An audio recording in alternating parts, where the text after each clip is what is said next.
Like, listen, Art, I don't like Stanley. Stanley, the Navy man, thinks he's so wise. He reads all I think the only books person I have with been the with Stanley. squint in his eyes, spins still so wild, like ships in the sky. But whose words And Nate, Stanley doesn't state the obvious. Like, you don't think one parent influence is detrimental? Yes, he does. I literally said they need to understand American culture. It's a white people problem. Okay, it's called Stanley versus the world. And just assume their character by stereotype? I think people do that every day. Okay, I didn't ask you. Do I think it's okay?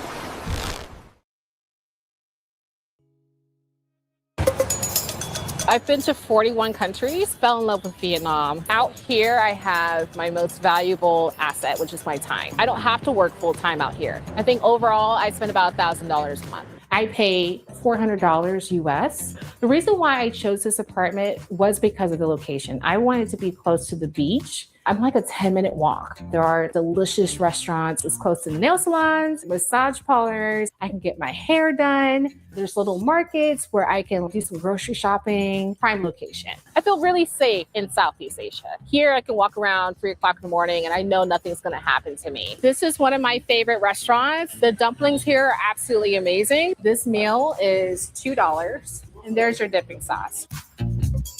Once you leave the US, the prices drop considerably. You really don't need to generate a whole lot of income to be able to live quite well out here. This is considered to be a 1-bedroom. This is my bathroom. As an American, we're not used to having to turn on the water heater, but I like it. You know, it conserves electricity. So when you're done using it, you just turn it off, you know, and turn it on 15 minutes prior to taking a shower. Now, the only complaint that I have is, of course, there's no divider between the shower and the toilet. So, you know, when you take a shower, the floor is going to get wet, but luckily it dries pretty quickly. So when I moved in, everything was brand spanking new, like the refrigerator, the microwave. This is a newly remodeled apartment. And so it's nice to have everything brand new and to be like the first tenant. It came with everything, all of the cooking utensils that you see here, plenty of storage space for all my spices and stuff. I'm trying to get in the habit of actually sitting down and enjoying a meal here. What ends up happening more than not is I'll just like sit at my desk, you know. Anyway, let's move into the bedroom. So one thing that was like really, really important to me was just having some sunlight. You know, I work evenings out here due to the time difference. And so having some natural light and getting as much sunlight as possible is really important to me. Of course, this is where all the magic happens. This is where I get my work done. You know, funny enough, when I first moved in, I didn't have, I had like a smaller chair. It wasn't quite comfortable. And I just mentioned it in passing to the owner. She gave me this new chair, like the very next day. So I work here throughout the night, take my meetings. There's really strong Wi-Fi here. If I want to sit out here and drink a cup of coffee, I can. And look at, you know, I love to people watch, and it's just nice to kind of have a spot to have some fresh air. There's some development happening, which is, you know, I feel like a good sign, right? Da Nang is growing so fast. As soon as I close it, silence. I don't have to worry about a whole bunch of noise. I don't have to worry about anything. So, and these curtains, they do a pretty decent job of blocking out the light, which I appreciate. Since I sleep during the day. There's a few ways that you can find an apartment, right?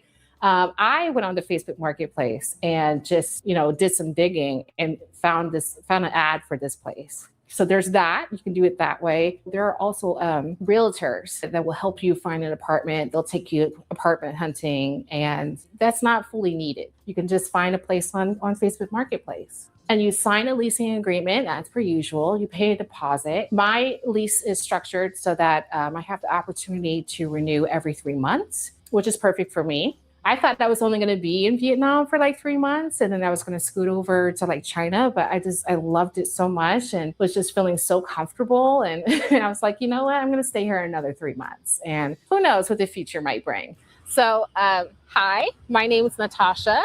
I am 38 years old. I am originally from Dayton, Ohio. So I'm a military brat. So my whole family is used to traveling. So I work part-time as a program manager for a nonprofit. That's been really instrumental in giving me the time and the location independence that I need while still having that security, you know what I mean, of like the 401k, having like a full-fledged job. To add on top of that, I work as a freelancer, virtual meeting host, webinar program manager. The key here is to have a couple of different streams of income. That way, if anything falls through, you got something else to lean up on. Because I have experienced layoffs where I get laid off from a job and, I'm in full panic mode. I have no idea what I'm going to do. There goes my main source of income, my only source of income. It's scary when that happens. And so I learned like, okay, don't put all your eggs in one basket, right? When it comes to healthcare, it's so affordable out here. It just really is. I was in Indonesia and I was driving my scooter. I was still new at learning how to drive a scooter. I wasn't very good at it. And so I crashed. And I skinned my leg real bad, dusted myself off and thought I was going to be okay. And ended up going swimming later on, that day, which was not smart. Don't do that. The sea has all kinds of microbes. And so as you can imagine, it got really infected. And I woke up one night, it's like 3:00 in the morning, and I was sick. I was sick as a dog. I could feel it. I was getting these cold shivers running up and down my back, and I knew I was in trouble. I just knew. And so I like hobbled my way to the receptionist of the place I was staying at. And so the receptionist, calmly called an ambulance, and ambulance came and picked me up and took me to a clinic. They did wound care. They pumped me full of antibiotics. I was there, I think it was like 48 hours. And then they took me back to my lodging, and it only cost that whole everything, including the ambulance and the 48-hour stay, $68. In the States, like you even look at an ambulance, it's like $600 immediately. Out here in Vietnam, I fall down to the ground, bam, I hit my back. I go to Vinmec, which wonderful experience. I go inside, it's clean. It's modern. They speak English. You know what I mean? I go inside and explain the situation. Hey, my back hurts. I fell. I'm thinking something's broken. It's got to be because I'm like still in so much pain. And they go ahead. They do x-rays. There's nothing broken. I just have like a pretty bad contusion and probably like a pinched nerve or something like that. So they give me some nerve blocker. They give me some pain meds. And they tell me like, rest. And all of that cost me, I think it was like $220 or something like that. And that's for x-rays and medication and all of that. When I was in Thailand, I got a full checkup. They test your blood, urine, x-rays and ultrasounds of your stomach and your bladder, $200 for the whole thing. You get everything checked out from head to toe. I feel like in the States, it's harder to get the health screenings that you need, right? Because preventative care is important, and because it's so much more expensive, people don't do it. And then they find out too late that they get bad news. Everybody, welcome to the show, Stanley versus the world.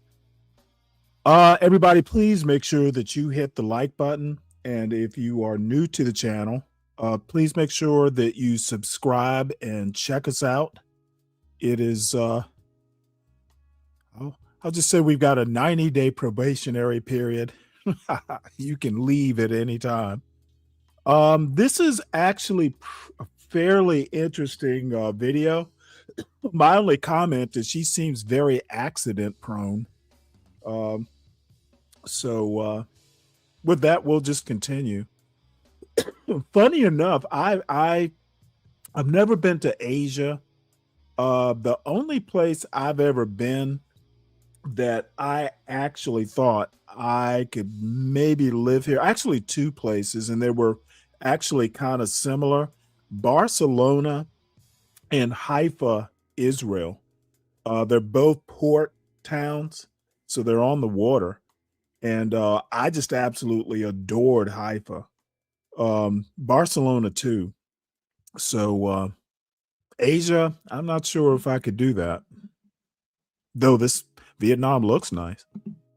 For Vietnam, as an American, we're only given 3 months. So you do have to do visa runs. And what I typically do is I'll make a trip out of it. You know, and I'll go to Malaysia. Like here recently, I went to Malaysia and just bounced around Malaysia for a little bit. And you have to resubmit your visa application. It takes about 3 to 4 days for it to process. You don't need to hire somebody to do it for you. It's actually very, very simple to figure out. It costs like $25 to submit your application. 4 days, you get the approval letter and you just fly back. There's a lot of companies out here that will take care of the process for you, but it's not necessary unless you just don't want to be bothered. So the visa thing's not an issue for you?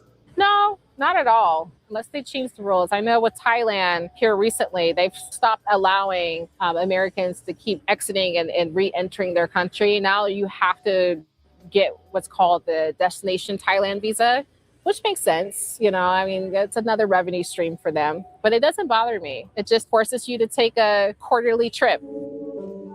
My life back in the States was stressful. I was constantly working. I got laid off from a job that honestly I didn't really want to be working at. So I sold all my stock. I took my savings and I put all my stuff in storage. And February of 2018, bought a one-way ticket to Ghana. I was terrified. I had never done something like that before. I remember when I landed in Ghana, my first week in Ghana, I kind of hibernated at this Airbnb because I was just so uncomfortable with just leaving, I didn't know what to do. But then I started branching out and started exploring. And so I traveled 9 countries in Africa and then 9 countries in Southeast Asia. And that includes Vietnam for the first time. And then 1 European country. That whole backpacking trip, I only spent $20,000. I mean, think about that. 20 grand in the States will probably get you through maybe 3 or 4 months, 20 grand living abroad. That was 19 countries. That includes transportation, lodging. I was eating out every single day. I didn't cook anything. I was younger, so I was doing a mixture of Airbnbs and hostels, but predominantly hostels. 20 grand, 19 countries. I didn't work for a year and a half. It was incredible. During that big backpacking trip, that's when I realized oh man, there is a whole nother way of life out here. And I really found what I felt to be freedom while being abroad. I traveled until I ran out of money and then had to go back to work in the States, which was so depressing. So then it became, I need to figure out how to make money while living abroad, When companies would ask me about my gap year, they would say, hey, what happened between this year and a half? I would just tell them the truth. I'm like, oh, you know what? I was traveling around the world. Because of that trip, I have a global perspective. I'm able to bridge cultural gaps. Because of COVID, everything switched to remote, right? These companies, I think, start realizing, wait a minute, we don't need to have a brick and mortar building. We can hire remote staff. And so I targeted remote jobs. After that big backpacking trip, I was able to land a job where I was organizing conferences. After COVID, right, when companies were asking people to come back into the office, and I did not care about fighting my way through Atlanta's traffic to get to that corner office. It just wasn't worth it. And out here, I have freedom. Again, I have my time. That to me is worth everything. I can work part-time. I can work on building my own business. I can work on trying to build a brand if for social media. I can do nothing. The sweet art of doing nothing. Spend time reading a book, watching a movie or a series, or just laying on the beach. To me, that is incredibly valuable. Having my time to do what I want to do. Gee, sounds like retirement. Apparently she's decided to retire. Now I rest without guilt. And rest is so important. That's when your body does majority of its recovery. Your body heals when it's resting. My mental health has certainly improved out here. I feel more relaxed. I was so surprised to learn that here in Vietnam, I could actually get my hair done. Black hair, for us members of the Black community, not everybody can do our hair. And so I was really surprised that there are actual, what we call locticians, who will actually lock your hair for you out here in Da Nang, Vietnam. Yeah, it's so crazy. There's a few like hair salons that specialize just in locks. And I was in shock. And I was like, how did you guys learn to do our hair? And there was this one guy, he said he trained himself. Once you live abroad, you pack all of your belongings in like a suitcase and you start to realize how much you really don't need. Stuff is just stuff. You begin to realize what's really important. I feel like my social life is way better abroad because people are just more open and I'm more open. I'm more willing to walk up to somebody, introduce myself and, strike up a conversation with a total stranger and feel safe enough to do so. Out here, I feel like I meet so many like-minded people. It's so easy to make friends. Meeting people is like the number one reason why I love to travel. But community, you oftentimes want to be able to have a conversation where you're not always having to speak in broken English, and you want to connect with people who have like the same cultural background as you, especially if you're solo traveling like I am. It's important to build those relationships. Is it easy to find communities wherever you travel? Yeah, for me it has been. You know what I realized? And so I start off with Facebook, right? I'll hop on Facebook and look up some groups. What I'll do is I'll tap into those groups on Facebook, and then I'll post a question asking for like a WhatsApp group. And usually I'll be able to get the link to the dedicated WhatsApp group for that community. That's usually the platform that most groups end up using is, they have like a WhatsApp group where they post events and they, you can ask for advice and, whatever country, whatever city you're heading into, tap into the Facebook group first and start there. To me, the crazy thing is you've actually experienced like that biggest fear that I think most people have, which is running out of money and having to go back home. So and it wasn't, and that was the worst case scenario for me, was running out of money and having to go back home. Okay, that wasn't that bad. You know what I mean? I had to get back to work, but I knew I wasn't going to live in the States for forever. I knew it was just temporary. I knew I would be back out here abroad. I knew that this was the life that I wanted. And I knew that I was going to structure my income to support this life. And so now that you're doing round two, what did you change differently that made it, now that I got a remote job. Yeah, I was wondering, where's Deacon Dave? I'm glad he's not here watching this. He'd feel real threatened by this black woman who apparently doesn't need a black man. Salute, Beef and Brock. Good to see you. I got a remote job, So that gave me, I guess, the sense of stability. And then once I started getting clients for my own business, it was just like icing on the top. More extra money that I can use now to pay off debts. Here within a year, I'm going to be debt-free 100%. And I'm on target to be debt-free 100%. And I can't wait for that day. I would just see everything paid off and yes. Now I can, because I'm out here in Southeast Asia and everything's so much more affordable, I can attack the debt much more aggressively. I got the debt because I was in the States. Another pro to being out here full time. What advice do you have for maybe other people that are kind of feeling burnt out as well, feeling the same way? If you're feeling burnt out, or if you're feeling, man, I want to move abroad, I want to try something different, but I'm scared, do it. Just do it anyway. You don't have to have it all planned out. You don't have to have it all figured out. Majority of us figure it out along the way. I've been a digital nomad for a little over 2 years now. And I can tell you, I don't plan my way through any country at all. Not really. I have an idea.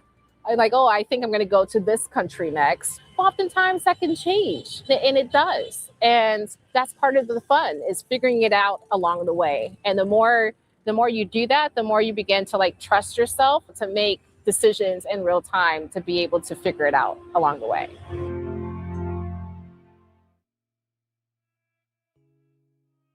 The ancients were about virtue. Yeah, she seems like she's doing well. It's good to see a nice young lady who seems to have figured it out for herself. And I am quite impressed that she didn't buy into, she just, I guess what I'm saying is she didn't sound like some virulent feminist or anything like that. She's just out there living her life. and I admire I admire someone who seems to be at peace with themselves. And we will watch this later on. It's Harvey Mansfield. He's going to talk about the crisis in manhood. So we're going to talk a little bit about the Middle East, Iran specifically, and Israel. So looks like the Iran war continues with U.S. blockade of ports. Lebanon and Israel hold direct talks. And the talks between Lebanon and Israel are being hosted by Marco Rubio. So we got Rubio over there. We got JD Vance over there. We've got Steve Witkoff, Jared Kushner. We've got the dream team. They're talking peace and profit. So Trump himself says that Iran talks could resume over the next 2 days. New York Post is reporting this. It says here on Tuesday, today, President Donald Trump said U.S.-Iran negotiations could resume in Islamabad within 2 days, praising Pakistan Field Marshal General Asim Munir for doing a great job mediating the potential second round. A U.S. naval blockade of Iranian ports went into effect Monday, prompting Tehran to denounce the move as piracy and threatened retaliation against regional targets. Disagreements over nuclear enrichment limits remain central, with the U.S. seeking a 20-year cap, while Iran proposed 5 years. Vice President J.D. Vance emphasized the U.S. demand that Iran remove all enriched material. Global oil markets showed signs of calming, fell below $100 a barrel. Pakistani officials are racing to sustain the truce before the April 22nd ceasefire deadline, seeking to bridge differences between the two sides through intermediaries and secure an extension to prevent renewed conflict. Who knows where this is going? Global economy at risk of recession if Iran war persists, warns IMF. Thank you, Donald Trump. Let's hear this story. Just how bad could things get for the global economy? Those inside the International Monetary Fund are warning of more pain ahead because of the conflict in the Middle East. Now, given the fluidity of the situation, they have modeled 3 different scenarios. In all of them, the outlook for global growth goes from bad to worse to terrible. Yes, 2% is a situation that will feel for most people around the world as if it's a recession time. Unemployment will be high. For some countries, food prices, food insecurity might rise, food prices might be higher. Back in January, the IMF saw better times ahead, but that's all gone. Now, as world finance leaders gather here in Washington for the IMF and World Bank spring meetings, there's only rising prices and maybe recessions around the world. The only question is which of the grim outlooks come true and what can be done to avoid the worst. Yeah, Iran's got some pretty good, pretty clever folks here. But I mean, let's face it, this administration is so damn easy to troll. full of just weirdos. This is probably going without saying how geography powers Iran's grip on the Strait of Hormuz. I think that's pretty that's a pretty obvious choke point here. It's only, I think, 21 miles at its narrowest, the Strait of Hormuz is. So says here, even as Washington seeks to squeeze Iran economically, Tehran retains a powerful advantage, which is geography.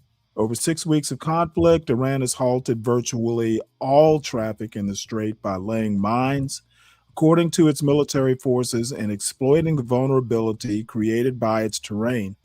Even under a U.S. blockade, these factors allow Iran to continue exerting influences over who crosses and at what risk. They've still got missiles. So we'll see how it goes. So far, so good, I guess. So we're going to go more local here. Apparently, there was some Republican event in New York City. And it says here, Representative Mike Lawler, who's seeking re-election in a swing district in the Hudson Valley, faced tough questions from constituents about his stance on the war in Iran. So, like I said, Donald Trump is literally the biggest impediment to Republicans running in Congress this fall. At a House Republicans New York event, flashes of an Iran backlash. This article is by Robert Jimison and read by an automated voice. Even before Representative Mike Lawler, Republican of New York, stepped on stage in the auditorium at the suburban Mahopac High School on Sunday evening, it was clear that some of his constituents were primed for a confrontation with the congressman who is among his party's most politically vulnerable incumbents. A small group of protesters clustered outside near the entrance, clutching signs, while inside, some attendees were already bristling at the moderator's efforts to lay out ground rules to preserve civility. Give everyone a chance to talk, Kevin Byrne, the Putnam County executive and event moderator, said. As long as he doesn't lie, a woman shouted in response. What unfolded over the next 2 hours was an at times combative session marked by frequent interruptions, competing bursts of applause and jeers, and repeated attempts by Mr. Lawler to justify or distance himself from President Trump's handling of the war in Iran. It captured how the conflict has created a worst-case political scenario for members of his party in the run-up to November's midterm elections, in which the party is fighting to maintain its minuscule majority. Having largely sat on the sidelines as Mr. Trump began the war without congressional authorization, then abruptly announced a ceasefire, and now is imposing a blockade, sending gas prices soaring amid persistent economic anxiety, Republican members of Congress like Mr. Lawler are facing mounting questions from voters who do not appear satisfied by the answers they are getting. With the war in Iran, you have seen a short-term volatility in the oil markets, Mr. Lawler said, pivoting to the conflict after an introduction focused on what he had done to address cost of living issues, immigration enforcement, and foreign policy challenges. Do something, some attendees shouted. It is Trump's fault, others jeered. As a result, gas prices have risen. And what we are, Mr. Lawler continued, before his voice was drowned out. Folks, relax, he said flatly. Calm yourself, all right? Minutes later, with heckling... Yeah, I'm going to go ahead and stop it here. We get the gist of this. Republicans are going to have a hard time, especially if they're in anything like a purple district. I think even that Texas Senate race, definitely going to be watching that. So let's look at some judicial news. Appeals court shuts down Boasberg contempt inquiry into the Trump administration over El Salvador deportations. Basically, Trump got away with one. Taking people to the terrorist detention center down in El Salvador against court orders. Just total contempt for district courts. Quite frankly, his contempt for rule of law, while basically calling people like the Pope weak on crime, dude, this administration is lawless. Trump is literally a crime boss. Their contempt for the Constitution and the law, it is breathtaking. And I think they're going to wind up suffering for it. Trump Trump made the mistake of bringing in people who are really untalented, with the one exception maybe of Marco Rubio. Everybody else just is really, on occasion outright incompetent. So America will suffer for the Trump administration's incompetence. So the other thing that's interesting in court news, Senate GOP prepared to confirm Alito High Court replacement before midterm elections. So, the rumors in the air about Alito retiring. And I know that these guys, they're probably pressuring Alito to retire before the midterms. I think it's less likely that the Senate winds up in Democratic hands, but I still think I don't know. I don't want to say a 50-50 shot, but it is definitely possible. I think it's likely in the House.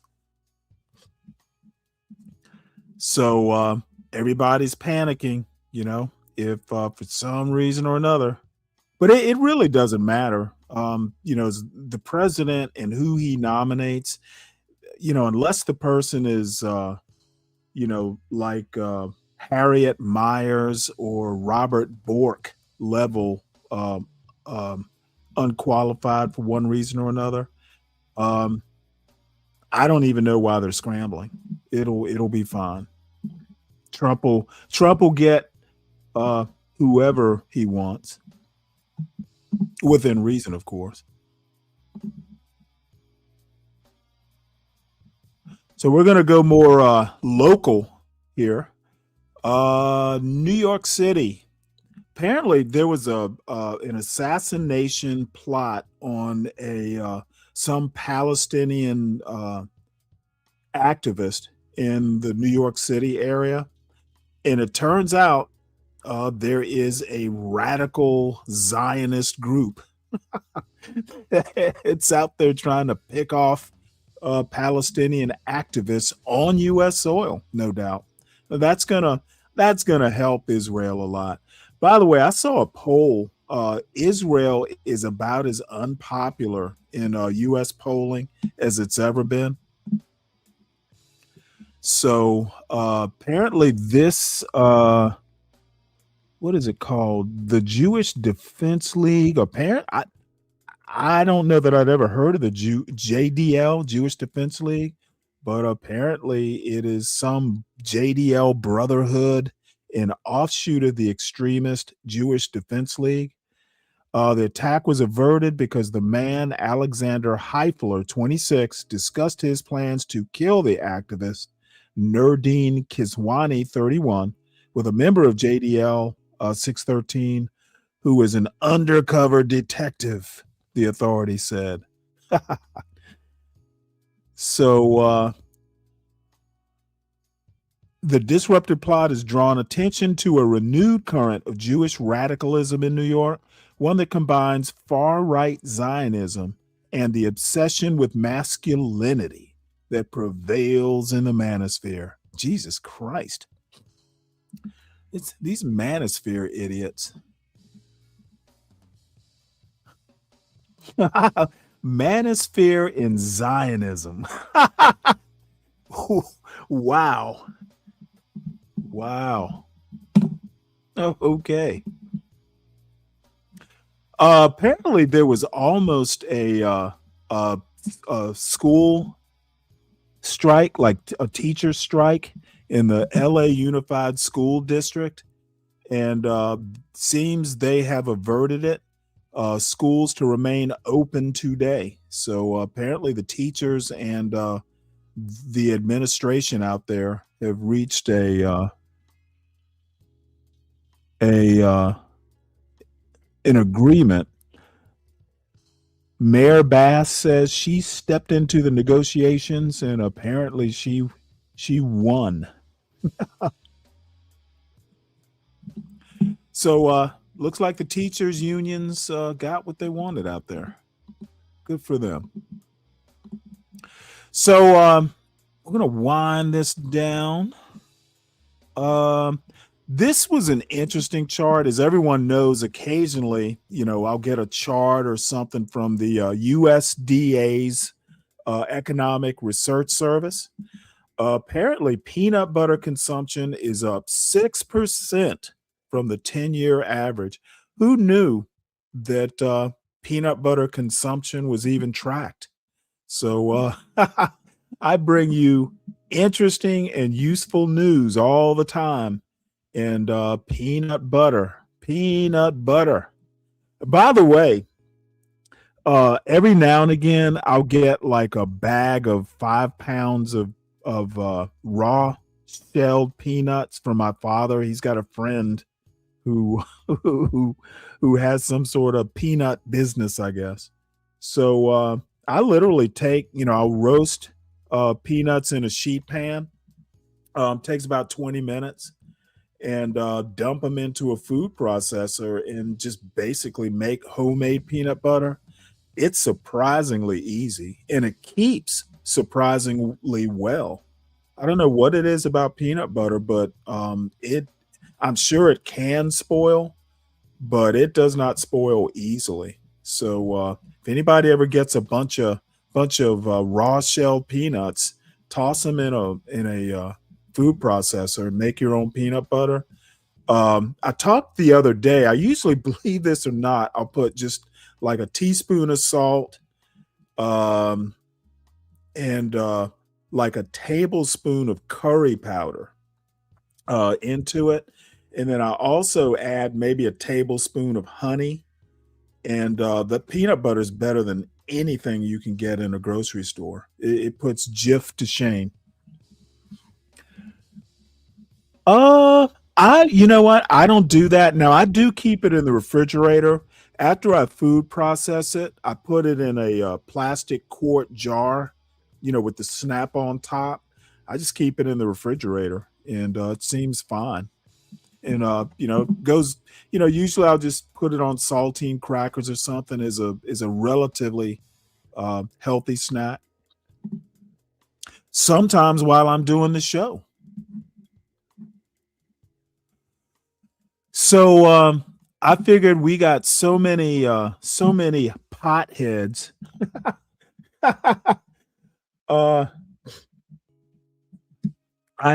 We've got so many potheads in these YouTube streets. I figured I haven't read this article, but I'm gonna take a guess what it does to aging brains, because I see the results of it almost daily. So we got to listen to this. The surprising ways cannabis may affect the aging brain. As more states legalize recreational marijuana use, here's what the research says about what cannabis is really doing to your brain. Over 3,500 free story written by Sarah Klein and read by Bria, an AI-generated voice. Marijuana use seems to be more popular, or at least more openly talked about, than ever. Regardless of whether you're on the gummy bandwagon, you might wonder how it really affects your brain after the buzz wears off. About 15.4% of Americans older than 12 have used cannabis in the past month, according to 2024 data from the Substance Abuse and Mental Health Services Administration. That number has been increasing as new marijuana products hit the market and more states legalize its use, according to the Centers for Disease Control and Prevention. Older adults, those 60 and older, are the fastest growing group of cannabis users in the country. According to a 2022 study, adults over 60 who started using did so for medical reasons, including to treat pain and arthritis, sleep disturbances, anxiety, and depression. While more than 3/4 of those people found the cannabis either somewhat or very helpful, the question remains, what are the side effects? You may be particularly curious about brain effects, given concerns about cognitive decline. So what exactly does the research say? Cannabis use is linked to worse working memory. This probably isn't too surprising, but cannabis can affect your ability to retain information in the short term. This makes some intuitive sense to anyone who has tried it. If you smoke cannabis afterward, if you do a working memory test where you're trying to maintain some piece of information, like a phone number or a short list of words, you're less good at doing that while you're acutely intoxicated, said Joseph, shocked. associate professor of psychiatry and co-director of the Division of Addiction Science, Prevention and Treatment at the University of Colorado School of Medicine. But lifetime use seems to have a similar effect. Consistent cannabis users tend to have lasting memory deficits compared with non-users, he said. In a January 2025 study in JAMA Network Open, the largest of its kind, researchers looked at the effects of cannabis use on more than 1,000 adults ages 22 to 36 using brain imaging. Heavy lifetime users exhibited lower brain activity during a working memory task compared with non-users after excluding recent users. There isn't much research on potential long-term memory effects, but it's a growing area of study as more older adults use cannabis. Essentially, baby boomers who grew up using cannabis are now using it in older age but experiencing some of those effects on working memory, Schacht said. Available research suggests no overarching association between cannabis use and cognitive decline or dementia risk, although larger and longer studies are needed on this topic. It's tied to changes in brain volume. Long-term cannabis use has also been associated with changes in brain volume. This is most pronounced in people who started using cannabis in adolescence, when the brain was still developing. Cannabinoid exposure during that developmental window probably interferes with some of those normal brain development functions, Schacht said. Some research shows changes in the white matter of the brain in people who started using cannabis before the age of 16. White matter connects and facilitates communication among various regions of the brain. Younger users show more difficulty with cognitive tasks requiring executive function, such as inhibition control, linked to lower integrity of certain parts of white matter and higher behavioral impulsivity, said Stacy Gruber, Director of Marijuana Investigations for Neuroscientific Discovery at McLean Hospital in Belmont, Massachusetts, and Associate Professor of Psychiatry at Harvard Medical School. Gruber is the study's lead author. In a 2026 meta-analysis of 77 studies in the journal Addiction, cannabis use was linked with reduced volume in the amygdala in particular, a region of the brain involved in processing and regulating emotions. But this study didn't include information on when people started using the drug. In adults ages 40 to 70 who began using cannabis after roughly 25 years of age, lifetime cannabis use is actually associated with greater brain volume, according to research published this year in the Journal of Studies on Alcohol and Drugs. That's particularly true. Let me skip ahead to this part. Apparently, age matters when it comes to problematic cannabis use. Says here, the risk of developing cannabis use disorder is higher in people who don't start using marijuana in adolescence. I'm sorry, who start using marijuana in adolescence and use it frequently.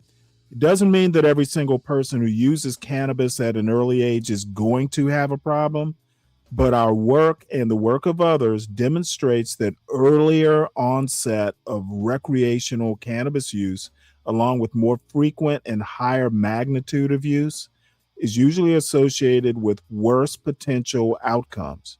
So those folks who were telling you that, oh, hey, it's natural, you're always going to pay the piper if you're introducing something that actually isn't nutritional. And bottom line is, too much of anything tends to be bad for you. Moderation in all things. And cannabis can be a problem if you do it a lot. So there we go.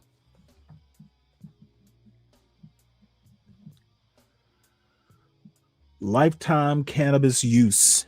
You know, and it's so funny. I can see myself maybe one of these days. You know, I live in Georgia, so let me put it to you this way.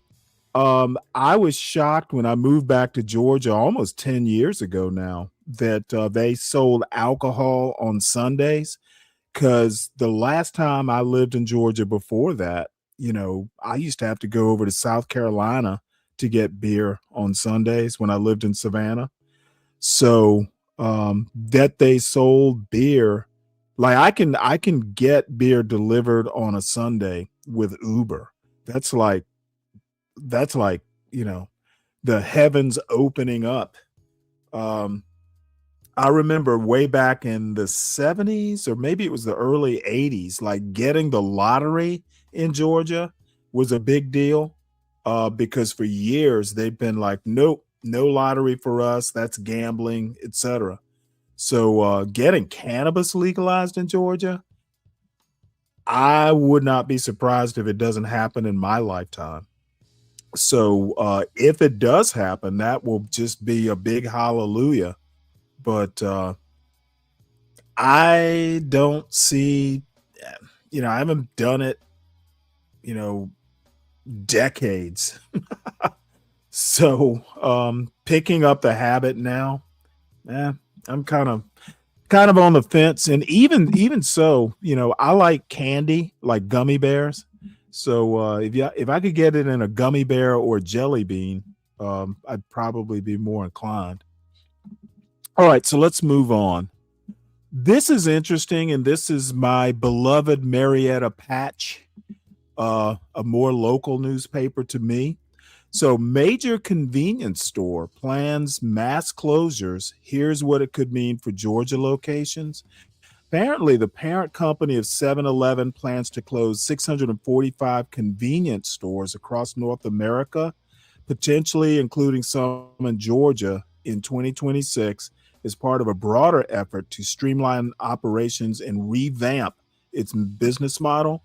So Japan, I didn't realize this, Japan-based 7&1 Holdings disclosed the planned closures in a recent earnings report. So apparently 7-Elevens are owned by some Japanese holding company.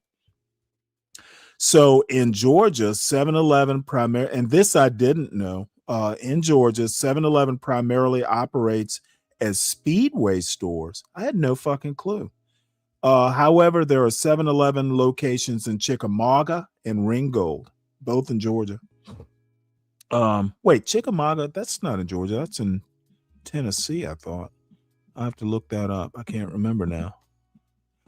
The company did not disclose what stores would be closed, but said some will be converted into wholesale fuel sites, which are not counted among its traditional convenience stores. So if you got a 7-Eleven or a Speedway in Georgia, it could be on the target list. Let's see where Chickamauga is. I would have sworn that was in Tennessee. No, it's in Georgia. You know what? All these years I thought it was in Tennessee. Interesting. God damn it. I look like an idiot. All right, so there's that. Folks, hopefully you all will remember Senator Ben Sasse. He was a conservative senator for years, and he wound up retiring from the Senate to go run the University of Florida. He was going to be president of University of Florida. And it seems like fairly recently, but it might be a couple years ago now, he basically left. Well, he was big, like, what's his name? God damn it. The governor of Florida, I'll think of his name in a minute, did a major overhaul of Florida's public universities, including there's a new school or new college, University of Florida. They basically took the university system of Florida and dragged it to the right. And Ben Sasse, being one of the, being a conservative senator, president of University of Florida, I think that was him, was a major part in that. Well, recently retired because apparently he's terminally ill.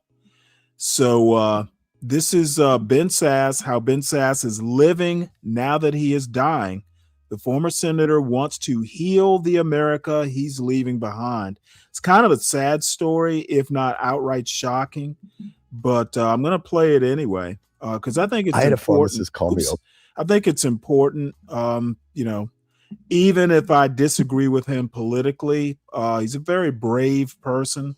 So apparently this made a big splash. So he's in an interview with Ross Douthat. So here we go. I had a pharmacist call me over there the other day, and she leans in and she said, "Did they do something electrical to you?" I don't even know what that is, but either acid or electric shocks produce a face that looks this hideous. Well, you told her that you'd gotten on the wrong side of like 6 different mafias, Exactly. and they'd all taken turns.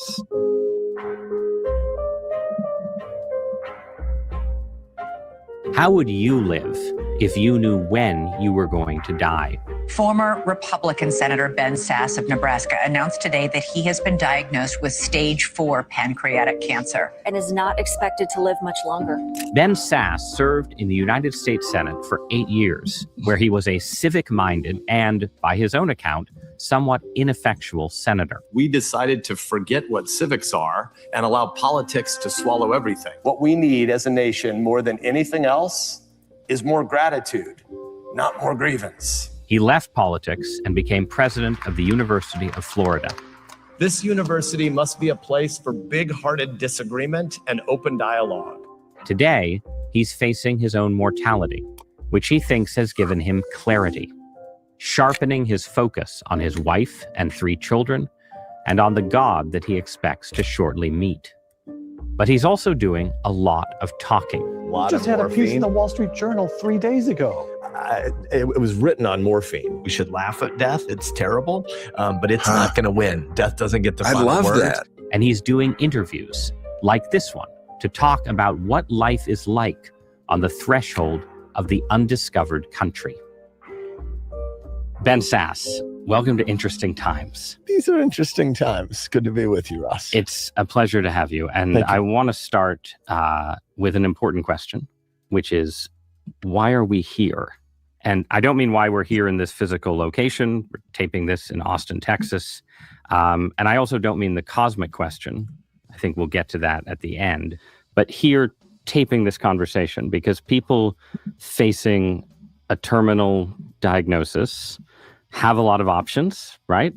You know, travel the world, scratch items off the bucket list, seek out obscure therapies in Western Tibet, just hunker down and spend time with their families. And this is not the first interview you've done. You've chosen, let me put it this way, you've chosen to spend time with journalists. And we're grateful, but I want to know why. Well, you invited me, so I assume you had a cancellation. Let's be honest. I mean, the bar must be pretty low. If you're, I'm probably here for my looks. That's why I got the invite. Actually clavicular, you know, the looks maxer scheduled and he bailed. I don't know that. Cloaca is a word I've been learning a lot lately, but I don't know this. You don't know about clavicular? Then that is actually one of the small mercies of your own life. And we'll let you know, viewers figure out for themselves who clavicular is. But yeah, in all seriousness, you're doing a lot of talking. You've become a podcaster yourself, right? You have a podcast. I'm a Monty Python fan, and I've been looking to do IP theft on Not Dead Yet for a long time, and now I kind of got a way to go. Now you have it. I did not decide to die in public. I obviously ended up with a calling to die, but there's time to redeem. Mid-December, I got a 3 to 4 month life expectancy, and I'm at day 99 or something since then, and I'm doing a heck of a lot better than I was doing at Christmas. But even at 3 to 4 months left to live, you got to redeem the time, and there's only so many bits of unsolicited advice I can give my children. So you journalists want to talk, and I'm like, oh, if you don't have anybody better, I'm your man. I'll be your Huckleberry. All right. Well, we are very grateful. Just tell me a little bit about the diagnosis and how you ended up where you are right now. So I just turned 54.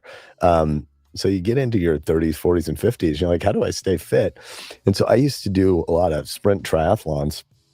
And this fall, I'd been training for some short tries, and I ended up with a ton of back pain. And I realized, oh, maybe it's stupid to be wearing the 45-pound weight vest all the time, not just when you're training for running events, but also on your bike, because it turns out that's not the right posture to be wearing a lot of weight. And so I ended up late October, Halloweenish, with a lot of back and abdominal pain. And I thought I just pulled some ab muscles from stupid forms of training. And but you hadn't had any pain before this training. Nothing till the last couple days of October. But over the course of November, I ended up in significant enough pain that I went to my executive doc at the University of Florida. And I said, something's not right here. And we did a bunch of tests, couldn't find anything. And they said, we're going to refer you to a GI specialist. We're going to figure out whether it's undiagnosed celiac or, lactose intolerance or something. And I said, I'm farm kid by upbringing, not the toughest guy on earth, but I don't have a cheese allergy. There's something really, really wrong in my back. And so they sent me for full body scans on the morning of December 13 or 14. And they called me back 45 minutes later, and you could just hear them hemming and hawing. And I said, stop beating around the bush. Like, give me a hard fact. And they started talking about, well, we don't want to be too premature. And there's been so many changes in oncology care. Like, dude, you haven't told me I have cancer yet. And you're talking to me about how great oncology care is. We've had so many changes in oncology care is never, it's never a phrase you want to hear. From a person who clearly is not shooting straight. And I said, would you give me a hard fact? And he said, are you sure? And I said, yeah. He said, I'm going to pull. He was driving too. He said, I'm going to pull over off the side of the road. And he said, here's a hard fact. Ben Sass's torso is chock full of tumors. I was like, okay, that you came in with the real stuff. So I have pancreatic cancer, stage 4, already metastasized. They told me right away on day 1, this is not operable. You're way post-surgical. They told me over the course of the next couple of days that I already have 5 forms of cancer: lymphoma, vascular, lung cancer, bad liver cancer, and pancreatic, where it originated. So it was pretty clear that we're dealing with a short number of months left to live. Well, let me give you a personal experience. I have a cousin who recently died of pancreatic cancer. Dude was a Navy NFO, retired 05, retired commander, and a very successful defense contractor. And he got a diagnosis of pancreatic cancer. And actually, it wasn't the cancer that killed him. It was the treatment. It was really, he's my age, or was, like, literally where I think we were within 2 months of each other, known each other since we were like kids. His father, my uncle, was my father's brother. So, I've known them since I've been conscious or aware. And it was so shocking to me. I literally couldn't go to the funeral. I told my father, I'm sorry, I'm not going. And the saddest part is his father, retired Air Force, my uncle, became a cop and was killed in the line of duty. So I was maybe in 9th grade when he got killed. So I was at his father's funeral and broke down crying. There was no fucking way I was going to be able to go to his funeral. It was just, I have my limits, and I knew I was not going to be okay. So, as callous as it might have seemed, I just couldn't do it. I'd have lost it. So anyway, pancreatic cancer, that is no fucking joke. No, it is not a joke. This dude is a hero, in my opinion. What did they tell you to do? What was their advice? I said, tutor me. I believe we're all on the clock. We're all dying. So this is not the scariest thing to me. I've always known that we're going to be pushing up daisies eventually. This is more finite. And I have 2 kids out of the house. Our daughters are 24 and 22, but our providential surprise, our boy's a decade younger. And I was immediately thinking about Melissa, my best friend of 33 years, and Augustin is our son, but that's theologically heavy for 14. It's hard to shout at a baseball or football game. So we call him Breck. So I was thinking about Breck, and I said, how do I navigate this moment? I want the 101, give me oncology navigation. They said 3 broad categories. There's radiation, there's surgery, and there's chemo. There's chemo writ small and chemo writ large. Chemo writ large is, carpet bombing your body's ability to produce cells. Chemo writ small is, what does it look like to try to do a targeted therapy and get on a clinical trial? You have a definite death sentence, but there are some clinical trials that could extend life a little bit. I said, teach me how that works. And they said, you want to figure out where there's a genetic mutation potentially. And so we did a bunch of procedures. We ended up with 9 successful biopsies in the next couple of days. We sent them off to labs all over the country, and we found 2 genetic mutations. And it turns out the 2 best places to do clinical trials around pancreatic are Memorial Sloan Kettering in Upper East Side, or MD Anderson in Houston. My wife and I flew to both places for 48 hours in the next 6 days and met all the docs and pounded on doors and said, teach us what we got to do to get in this automobile. And 2 weeks later, we were admitted to a clinical trial at MD Anderson Houston, and we're delivering super poison to my tumors and trying to beat the hell out of them. So we're having this conversation in Austin, Texas, where you were a long time ago, correct, right, at UT Austin. And so you're using this as a kind of family base when you're doing the treatments in Houston? You got it. So how intense are the treatments? How much time are you spending getting the tumors carpet bombed? Yeah. So we had been living in Florida. Nebraska's emotional home, and except for heaven, eternal home. Austin is a community where we have a church and a lot of friends, and it's 2 hours and 40 minutes from MD Anderson, Houston. And I am blessed that the targeted clinical trial that I'm on only requires me to be in Houston a max of 2 days a week, and sometimes a lot less than that. So we decamp from Houston to Austin most weeks. And so this week I was in Houston on Monday, Tuesday. We're recording on a Thursday. And how are you getting the treatment? Is it chemo into the vein? Is it like, what are you literally doing? There's a company in Silicon Valley called Revolution Medicine, and they have a drug called daraxonrasib, and that's my drug. And I'm able to take it orally as of now. So I don't have a infusion port right now, so I take it orally. But it's a nasty drug. It causes crazy stuff, like my body can't grow skin, and so I bleed out of a whole bunch of parts of me that shouldn't be bleeding. Yeah, you look terrible. Thank you. How do you feel? I feel better than I deserve. Okay, I but how do you feel, like in the moment physically? Are you in pain all the time? Are you do you feel the cancer in your body? So I have a really good hospice doc. I'm not dying right now, but I'm well in the category that you can be in those end of life months.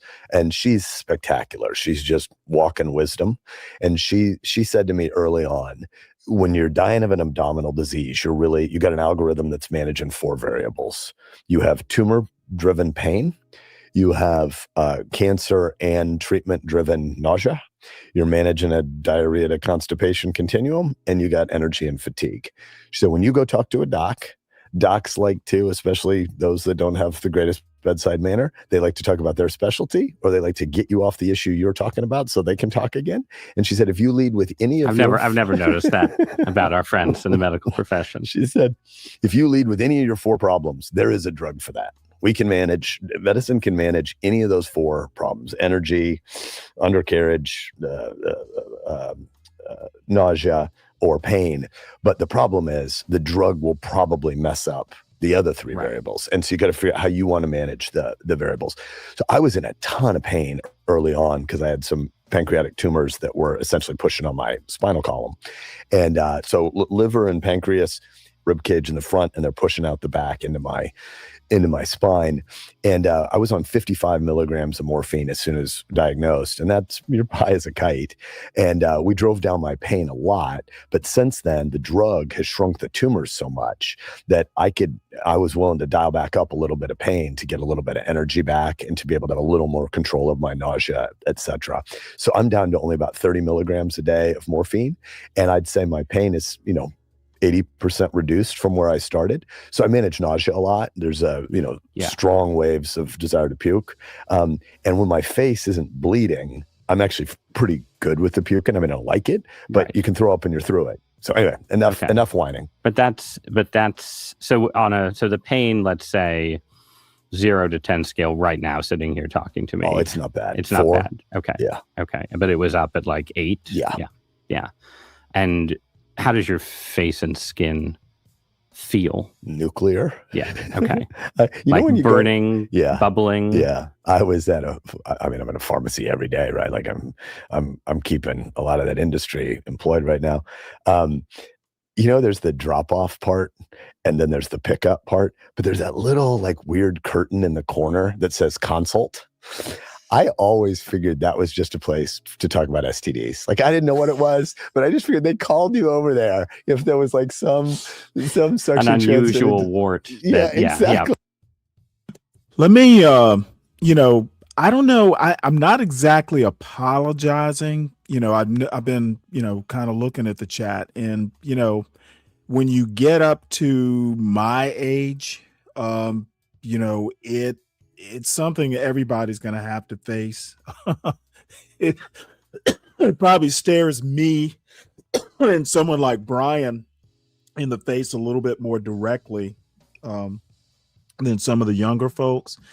Hopefully this isn't too disturbing. I mean, you can always stop watching, but this particular interview got rave reviews. And Ben Sass, I do not agree with his politics. I'm not really that much into, his brand of conservatism.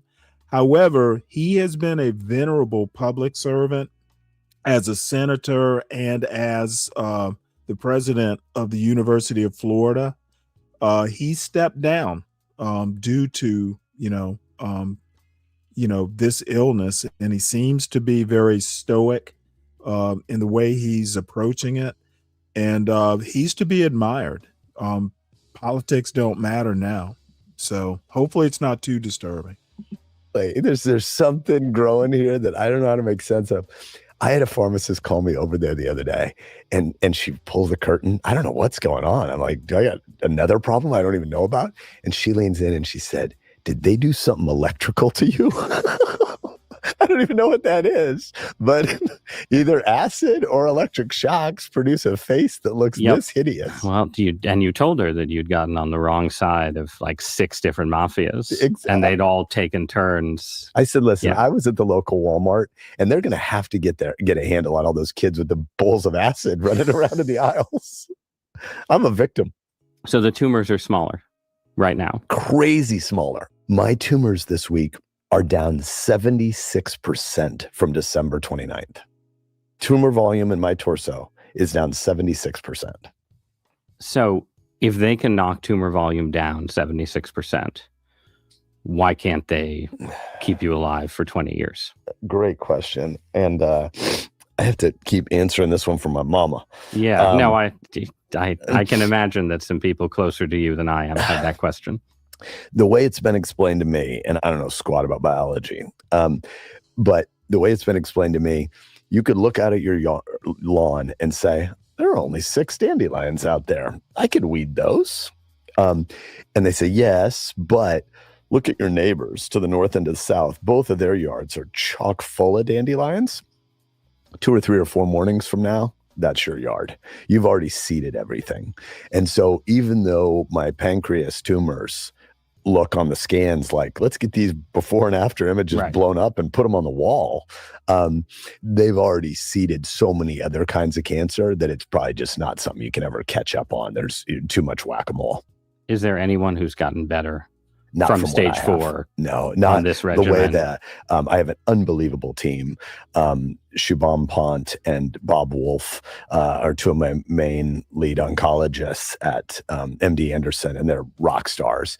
And they describe their work as they're up here with a little pickaxe on a giant Hoover Dam working on pancreatic cancer, and they get little cracks at the top, and sometimes little bits of water splash over, and there's somebody else doing it 400 meters over, another 300 meters over. There's another team, and there's somebody at Memorial Sloan Kettering working on it. And they said someday these cracks are going to go big and they're going to run together and the dam will crash, but maybe 10 years. Okay. So you're not worried about a scenario where you do all these interviews and then you have to come back on this podcast in 5 years and explain why you're still alive. That's not April Fool's. Okay. All right. Well, I'm still going to. I think my kids might have that fear, frankly. Right? They're like, not another podcast. Exactly. Dad. Yeah. All right. We're going to come back to cancer and death and subjects like that. I do want to start to create some memes, though. Like when I'm at MD Anderson, wouldn't it be fun? I have lung cancer too now, right?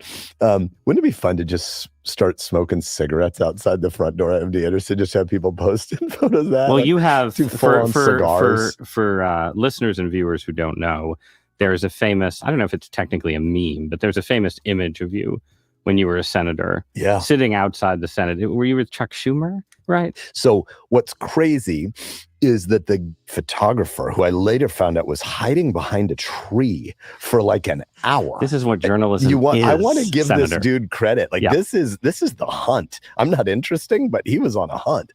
And so I'm an early to bed. I mean, I sleep all the time now, but I used to be a 9 o'clock to bed guy, 4 a.m. wake up. I did a bunch of writing. I did a workout. But by about 8 a.m., I would call and be a part of family worship around the breakfast table back in Nebraska as they were waking up and getting going. And so people arriving in suits might think I'm slothful and just woke up. I've already got 4 hours in. But I would sit outside a staff and senator door entrance to the Russell building where my office was, where I'd come out of the gym.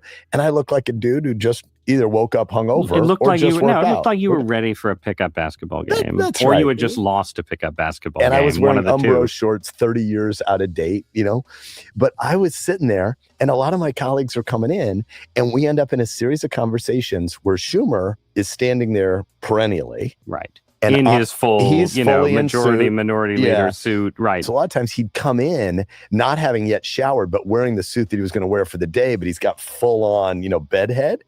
Chuck's standing there, and I'm sitting on this marble rail, and a series of people, Tom Cotton, John McCain, a whole bunch of different fellows come by, but Chuck and I are standing there.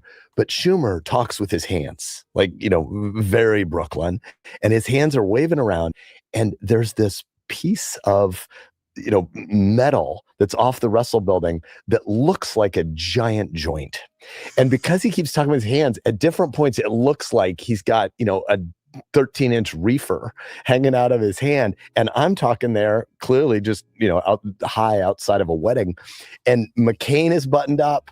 Tom Cotton is buttoned up. It became a very fun meme. And people still give me versions of it as like Christmas ornaments.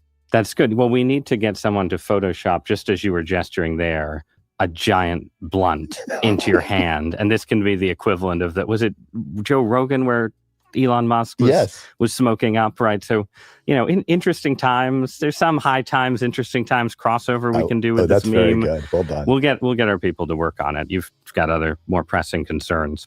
All right, before we talk more about human mortality and yours specifically, now that you're dying, as far as we know, it's a natural time to ask you big important questions about American politics and your experience thereof. And you have special wisdom because you're dying. Because you're dying, 54, right? You become 94 years old. You become 94. You're where Henry Kissinger was at 100. All right. I'll let that thread drop. So let's talk about your political career and what you think about U.S. politics, what it taught you about U.S. politics. I was in a room, I don't know, like a week or 10 days ago, with a bunch of very high-minded academics, many of them sort of centrist and center-right, a very small tribe, right? And for some reason, the conversation turned to the future of the Republican Party. And one of these academics said in a kind of hopeful voice, I don't suppose there's any chance that we'll get a second act for Ben Sasse.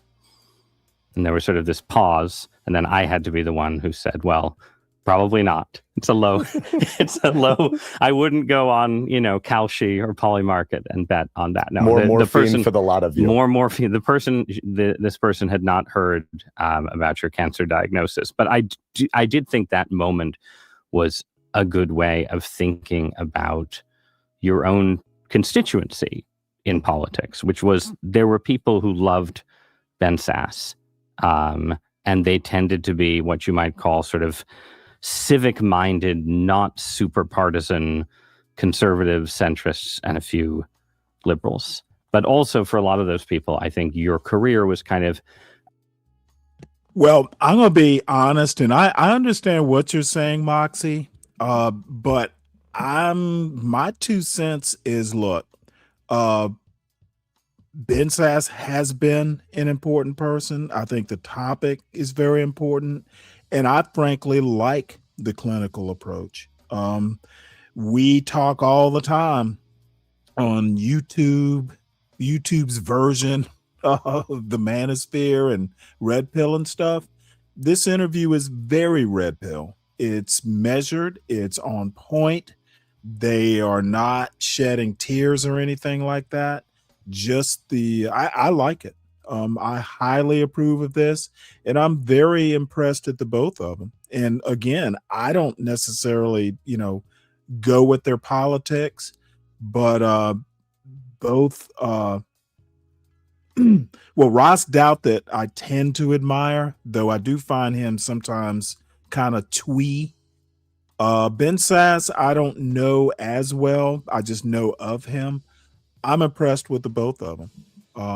And like I said, this interview, I found out about the interview from another couple political pundits who were talking about it. That's why I'm watching it now. I'm impressed. And I'm a liberal. A case study in the limits of a sort of certain kind of civic-minded politics in a more populist age. So just, first of all, just tell me why you ran for office in the first place. You had done health policy. You'd been president of a small college. Why did you decide to become a United States senator? Well, I get drafted into it partly because I was president of a place called Midland University, a Lutheran liberal arts college in Nebraska, and we had a great team. I got too much credit as if I was Midas, but really I put together a good team, and we did a turnaround of a 130-year-old place that was in real financial trouble, and then it was booming. And so the alumni of Midland, go Warriors, ended up kind of drafting me into the Senate race in 2013 when there was going to be a vacancy in 2014. Mike Johanns, a very successful U.S. Secretary of Agriculture, 2-term governor of Nebraska, new senator, surprised people by retiring at the end of his first term. And there wasn't expected to be an open Senate seat in Nebraska. I wasn't planning to run for anything. I've never run for anything before in my life. And I got drafted to run for that. And I thought it'd be kind of fun to live on a campaign bus. My kids were 12, 10, and 2. I didn't know that I wanted to be a politician, but I thought it'd be fun to be a candidate for a while. Nebraska has 93 counties, and we went and pounded it. We did, public events in all 93 counties.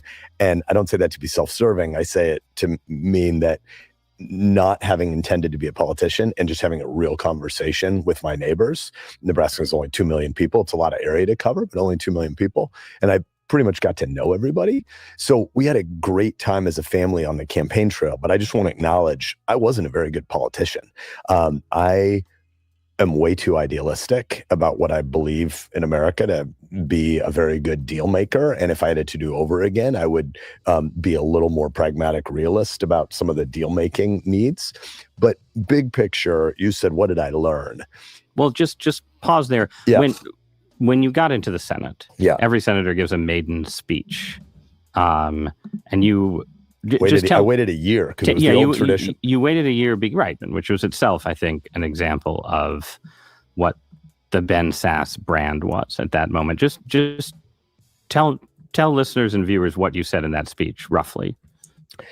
I said the voters hate us all. The people despise us all. And why is this? Because we're not doing our job. We're not doing the primary things that the people sent us here to do. We're not tackling the great national problems that worry our bosses at home. At the end of the day, this place, at that point, this is Thanksgiving of 2015. Right. The tribalism of, 2020 or even 2017 wasn't as apparent in 2015, but it was bubbling up fast. And people involved in politics love to do nut picking about the crazy people at the other end of the continuum that aren't in their party. And there's a lot of truth to that, but it's a definite subordinate story in my mind to the big things that are really happening. And so in that speech, I just kind of wanted to contrast the idea that the public approval numbers for Congress bounced around between 9 and 15%. When you ask people objectively, what do they think? They think everybody here is bad at the job. It isn't that Republicans are right that Democrats stink and Democrats are right that Republicans stink. It's that these institutions are not working very well at all. And so the historian in me says 75 or 100 years from now, when you look back on our moment, we're not going to talk about politics at all. What we're going to talk about is the fact that we were living through a technological revolution that was creating economic and cultural upheaval. And we were living through institutional collapse. And way, way, way, way, way below that, there's a whole bunch of political institutions that are part of that institutional collapse. But what's really happening is these super devices in our pockets, the largest tools any median individuals ever had access to in all of human history, allow our consciousness to leave the time and place where we actually live, the places where we break bread, the people who are living next door to us, the people that you can physically touch and hug, the small platoons of real community. And we allow our consciousness to go really far away. And there are things that are awesome about the digital revolution. We're the richest people any time and place in all of human history, but there are also things that are horrific about this. And we don't yet know how to navigate the economic and cultural and familial disruptions that are coming from this technology. And politicians act like, because they work in politics, that politics are the center of this. Politics barely matters for what we're going through right now. And this institution is filled with blowhards. This is the Senate, should be the world's greatest deliberative body, was filled with blowhards that want to pretend whatever we're screaming about in a partisan tribal way is really essential and central. And it's a really peripheral thing almost every single day. And I said we should actually start to tell the truth about what will look like to have institutional recovery in the Senate. But what would it look like? Because what you've just described is a narrative that makes politicians seem pretty small, and I'm sympathetic to that narrative. But, I also write about politics for a living. I at least pretend to give advice to politicians. You just said before that maybe you were too idealistic and needed to think more about, the nitty gritty of deal making. But is that the advice? Like what after 8 years in the Senate, like say you were meeting someone who was just elected, U.S. Senator from Nebraska, and you were giving them a couple of pieces of advice, what would you say? Well, I don't want to be parochial about this or self-serving, but I'll go from my personal experience a tiny little bit. Again, Nebraska's only 2 million people. I don't mean it's generalizable and it would work as an electoral strategy in California, Texas, New York. But I got elected in November of 14. And again, I was 93-0 across 93 counties in Nebraska in that general, which means as a Republican, I won Omaha. I should define myself. At a policy level, I'm very conservative. At a dispositional and tonal level, I'm a moderate because I believe that American civics and the glories of being able to inherit a constitutional doctrine of anti-majoritarianism and restraints and a belief in pluralism, that stuff is so glorious. It's so much more interesting and important than our policy differences about 1 versus 2 cheers for this level of government intervention in the economy or regulatory X, Y, or Z. So the policy fighting is so subordinate in my mind to the civic transmission obligations that we have, that I won the whole continuum in Nebraska from very far right to pretty center left in all 4 of my elections, 2 primaries and 2 generals. And yet I was constantly condemned by my party. And it did start a little bit pre-Trump because I got elected in 14, took office in 15. And by the end of 15, I was a little bit in trouble with my party at home for not hating Democrats enough. And I was like, but I don't. Like, there are 330 million Americans. What was a concrete example of that like the state party was pissed about? I didn't spend time going on the angriest tribal media channels to say that Obama, wasn't born in the US. Right? Like the conspiracy theory versions of stuff became a really important marker for people to say, I really dislike those other people. It was like, what I care about is the Ronald Reagan impulse to say, freedom is never more than one generation away from extinction. And you don't pass it along in the bloodstream. You pass it along because we teach it. And we haven't been teaching it since sometime between the late 60s and the early 80s. Like, our civics experience is in collapse. And at this point, I would talk about what was happening on college campuses, much worse in the decades since. But at that point, there was some polling that showed just over 35% of American college kids thought the First Amendment was dangerous because you might use your freedom of speech to say something that hurts somebody else's feelings. The whole dang point of America. The point of America is that we lay down our weapons outside the tent, and you go into the tent and you say, speech cannot be violence, and violence is not a form of speech. What we believe here is that everybody is created in the image of God. They have universal rights. Like, we need to celebrate the American civic tradition together, and we weren't doing any of that. But I was in trouble with some of my voters. I'm sorry to contradict former senator, former college president Sass, but the point of the First Amendment is to insult people. Why else would you have a First Amendment? The whole point is to upset people and get away with it. Come on now. For not being angry enough about something Barack Obama had just done. But to your point. But so is the problem then that there's sort of this widespread collapse of interest in or understanding of American civic values?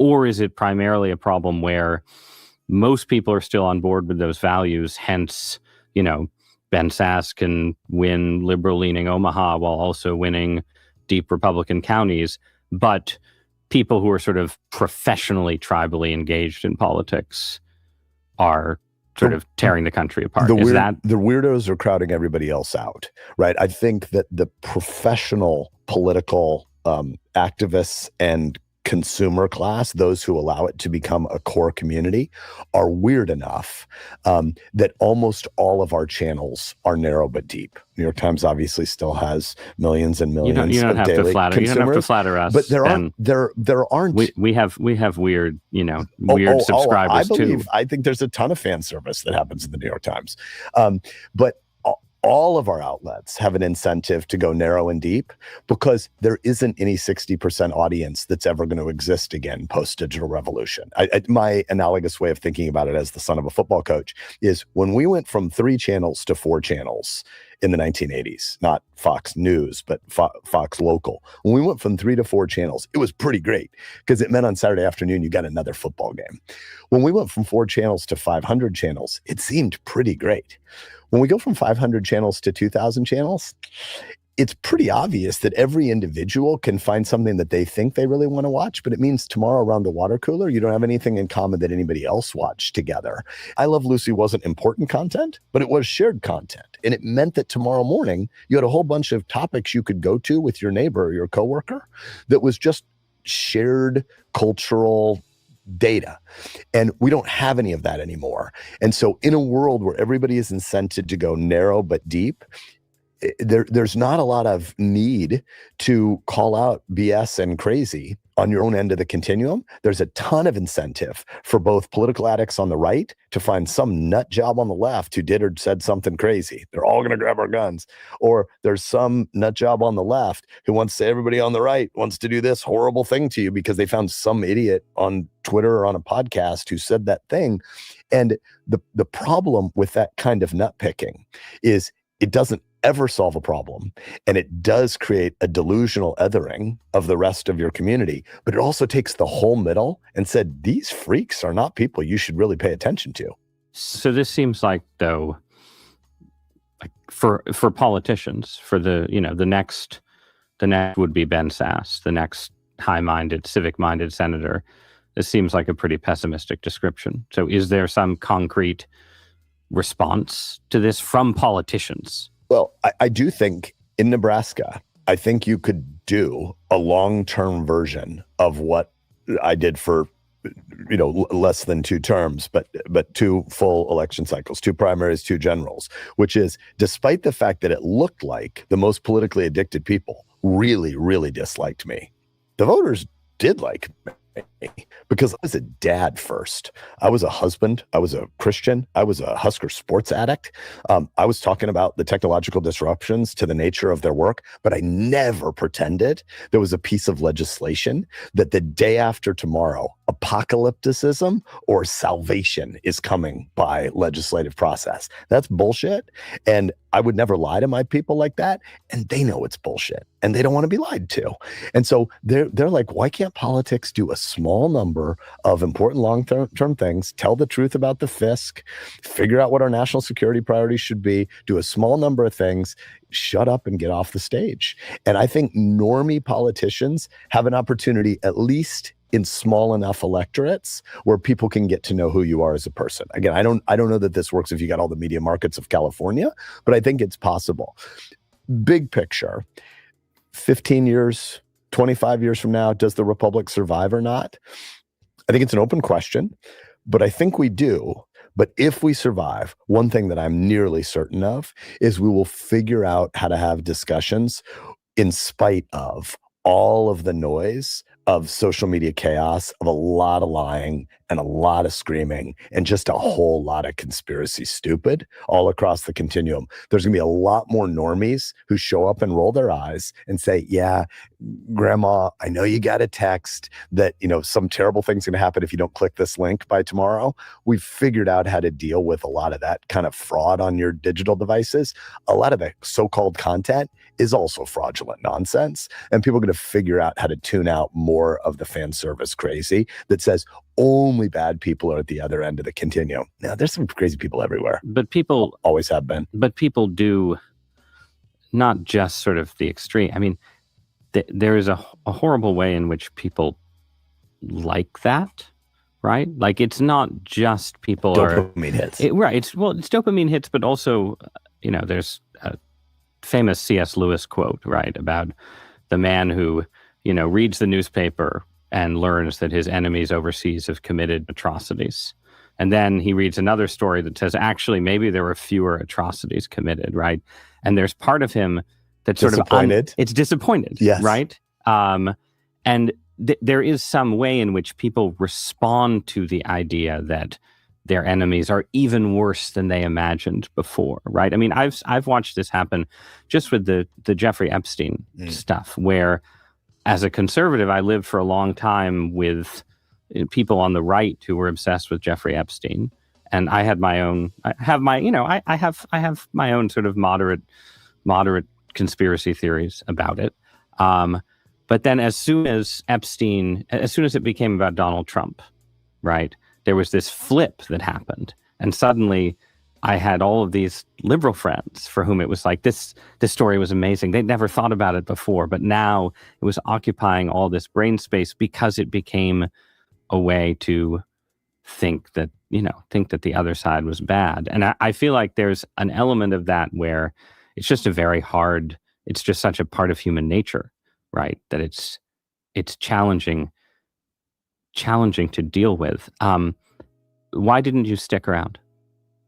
If you thought this model was workable, that you could have been reelected in spite of having the base of your party mad at you, why did you leave?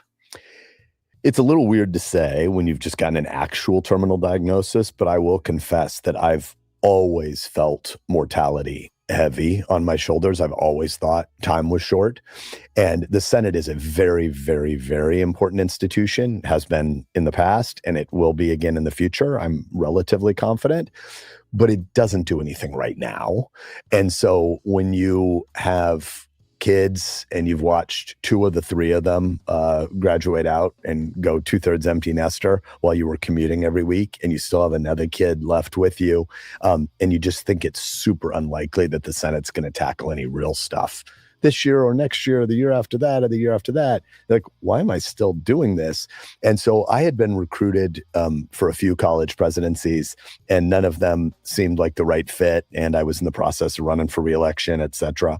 But ultimately, I left the Senate for the opportunity to help steer the University of Florida for a time. And was it great to leave politics for a world of friendliness, ideological comedy. Everybody loves higher education. I mean, this must have been a big relief, right? To go. We are doing this interview. We're recording in Austin, and I was on faculty at the University of Texas at Austin from 2004 to 2009. And I remember the old quote, it's attributed to dozens of people, but one of them is Kissinger. Academic politics are the most brutal because the stakes are so small. I remember when I was on faculty, I'm a historian by training, but I taught at the Lyndon Johnson School of Public Affairs in the aughts. And we were going through a building renovation, and we had some faculty members basically chain themselves to the dean's desk because one of them was going to go from 16 and a half feet of window to 15 feet of window, going to lose like 18 inches of window. And it was... Well, but I assume their departmental rival was getting the exactly. extra foot of glass. If right? I was losing a foot, but you were losing 2 feet, fine. But not if I lose and you gain. Academia is a total mess, obviously. And yet we need institutions to help people go from being 15 to 17 to 19 to 21. You got to do home leaving. You got to do family formation. You got to do first job. You got to do a ton of habit and character formation stuff. And higher education could be a really, really useful transitional institution. Right now, it enables lots of endlessly deferred adolescent behaviors and not enough rigor and not enough clarity about either research or teaching or character formation. But we need to build new institutions. You know what? He's absolutely right about the rigor part. Getting rid of liberal arts is one of the problems.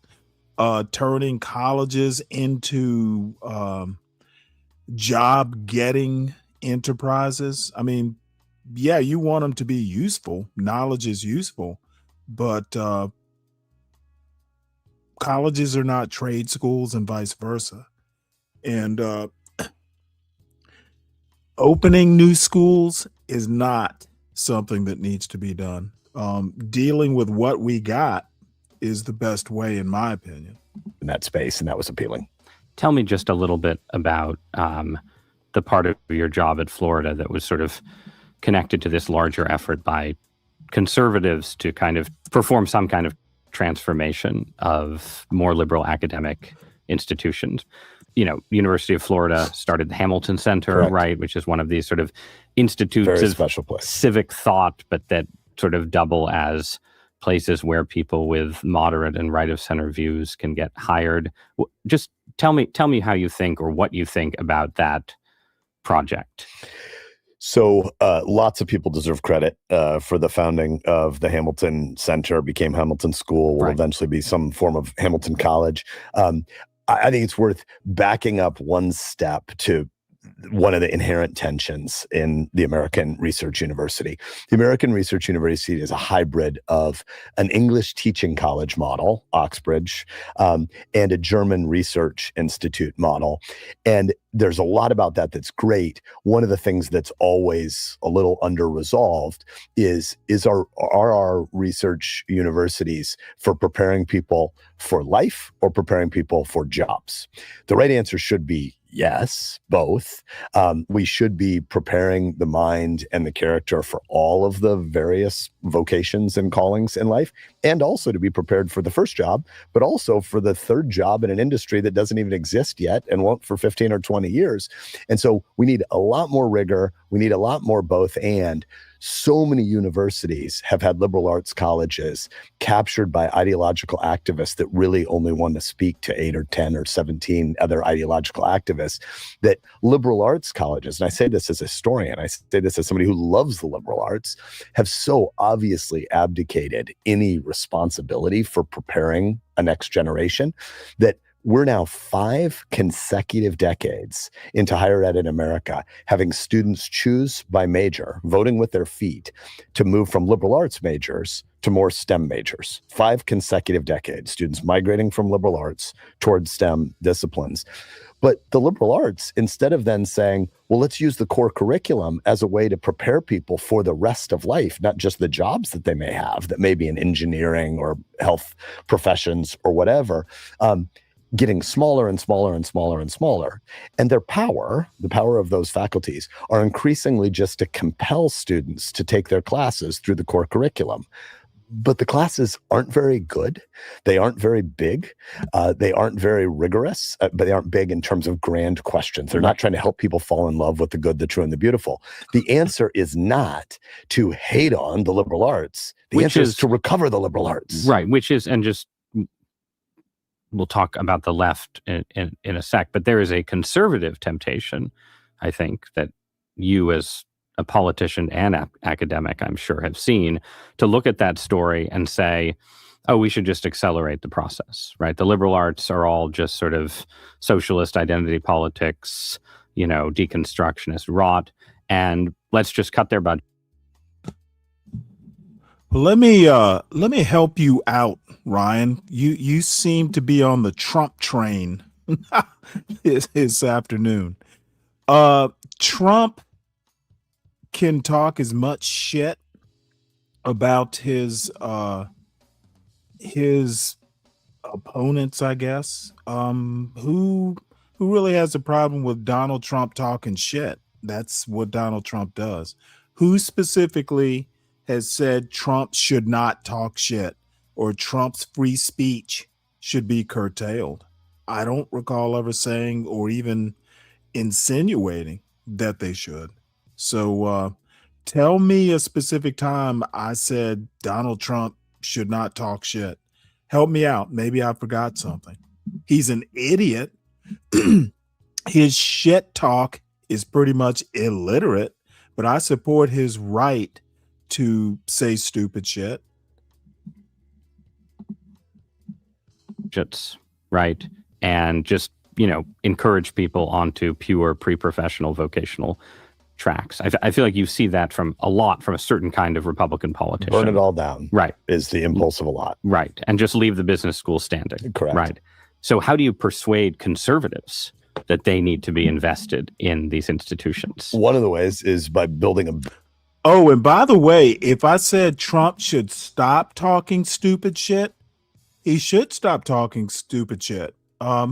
He has a right to talk stupid shit, but I'd much prefer him being a lot more clever and effective.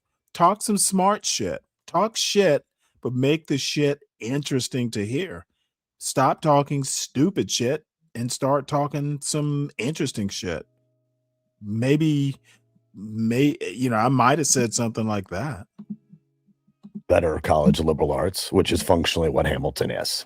And so you asked, what do I think of this project? There've been a lot of these schools. They're very important as reform germs, but what you really want is to go much bigger and say, what does great history look like? Why is it that almost all the history books that show up on a New York Times bestseller list are written by people that are not practicing historians in academic departments? Because they want to write identity politics, narrow questions that aren't ever going to be read by people.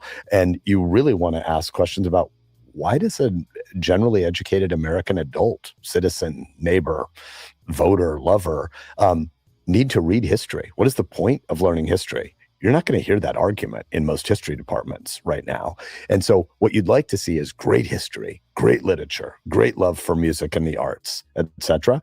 And those things are not being done in universities right now. By and large, let's build better liberal arts colleges at the center of these institutions. Do you think you can get buy-in for that project from people who aren't conservatives or conservative sympathizers within academia?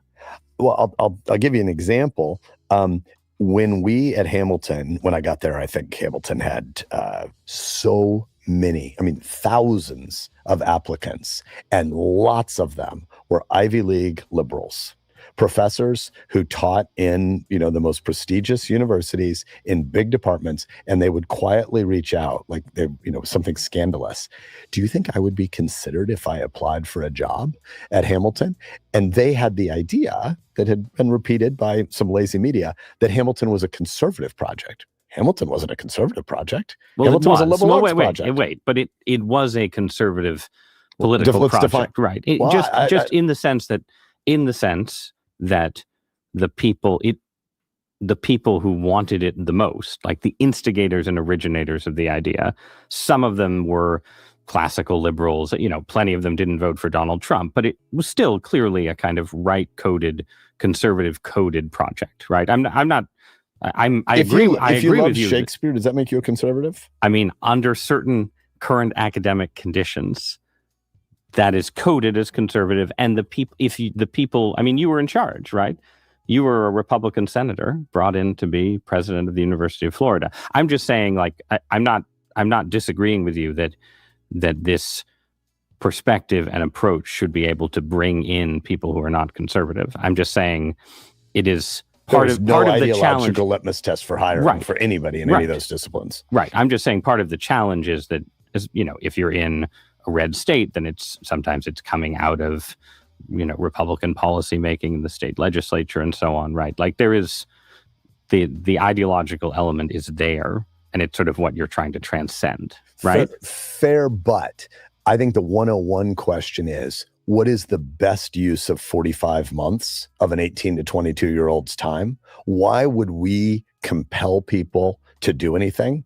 It better dang well benefit them and benefit the broader society in terms of the economic output they're going to produce, but more importantly, the civic engagement that they're going to be able to have, and the love of neighbor, and the engagement with a republic, a small r republic of pluralists who say, we don't want a polity that's based on power. We want a whole bunch of people who want to flourish and thrive and build great things in their community. And that requires you to be acquainted with some of the wonderful ideas and with beauty in the past. And most of that is way more interesting than anything that is political. Yeah. One thing that has made me maybe more optimistic about this kind of Save the Humanities project is actually watching left-wing academia react to artificial intelligence, where in part of the reaction, I think, is mistaken. I think there's part of the reaction that underrates the technology and wants to say, it's not that important, it's all fakery, it's just Silicon Valley hype. I think that part is wrong, but there is also a reaction I've seen that is a kind of humanist reaction that is sort of trying to emphasize human exceptionalism, which has not been where I think parts of the academic left have been. And it's made me wonder whether, there is a kind of left-right humanist dialogue around, just the bigger question that I know you have thoughts on, because, you were talking earlier about sort of the technological challenge we're living through, right? But where, the question of just like, what is a human being? And what makes human beings distinct from a computer, a machine, these kind of things, right? Those seem like questions that are maybe get us out of current polarization a little bit. What do you think? Well said. I in my pre-cancer life, where you sometimes dance for your dinner or raising money for a university, and you're asked to give generalist speeches on a lot of topics, it's 90% of the time somebody will ask you some version of the question, do you think AI is going to bring heaven or AI is going to bring hell? And the right answer is yes. AI is going to be human activity and behavior at warp speed for good and for ill.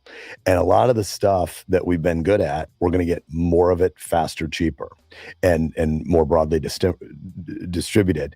But a lot of what's horrible about human addictions and distractions, we're also going to get a lot more of it faster, cheaper, more ubiquitous. And I think the grand divide that is coming sociologically or demographically is not chiefly a class divide.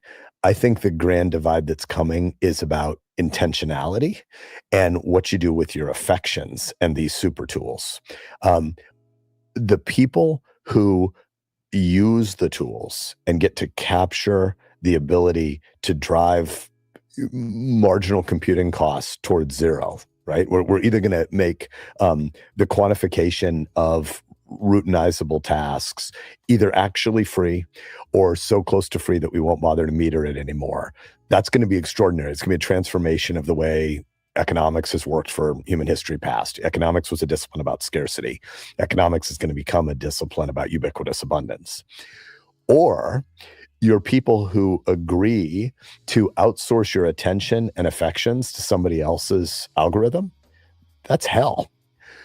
Who would have ever thought that we'd be living in a sex collapse? Less premarital sex, less extramarital sex, less marital sex, because people are so addicted to not just pornography proper, but just digital distraction from bodily goodness. That's weird.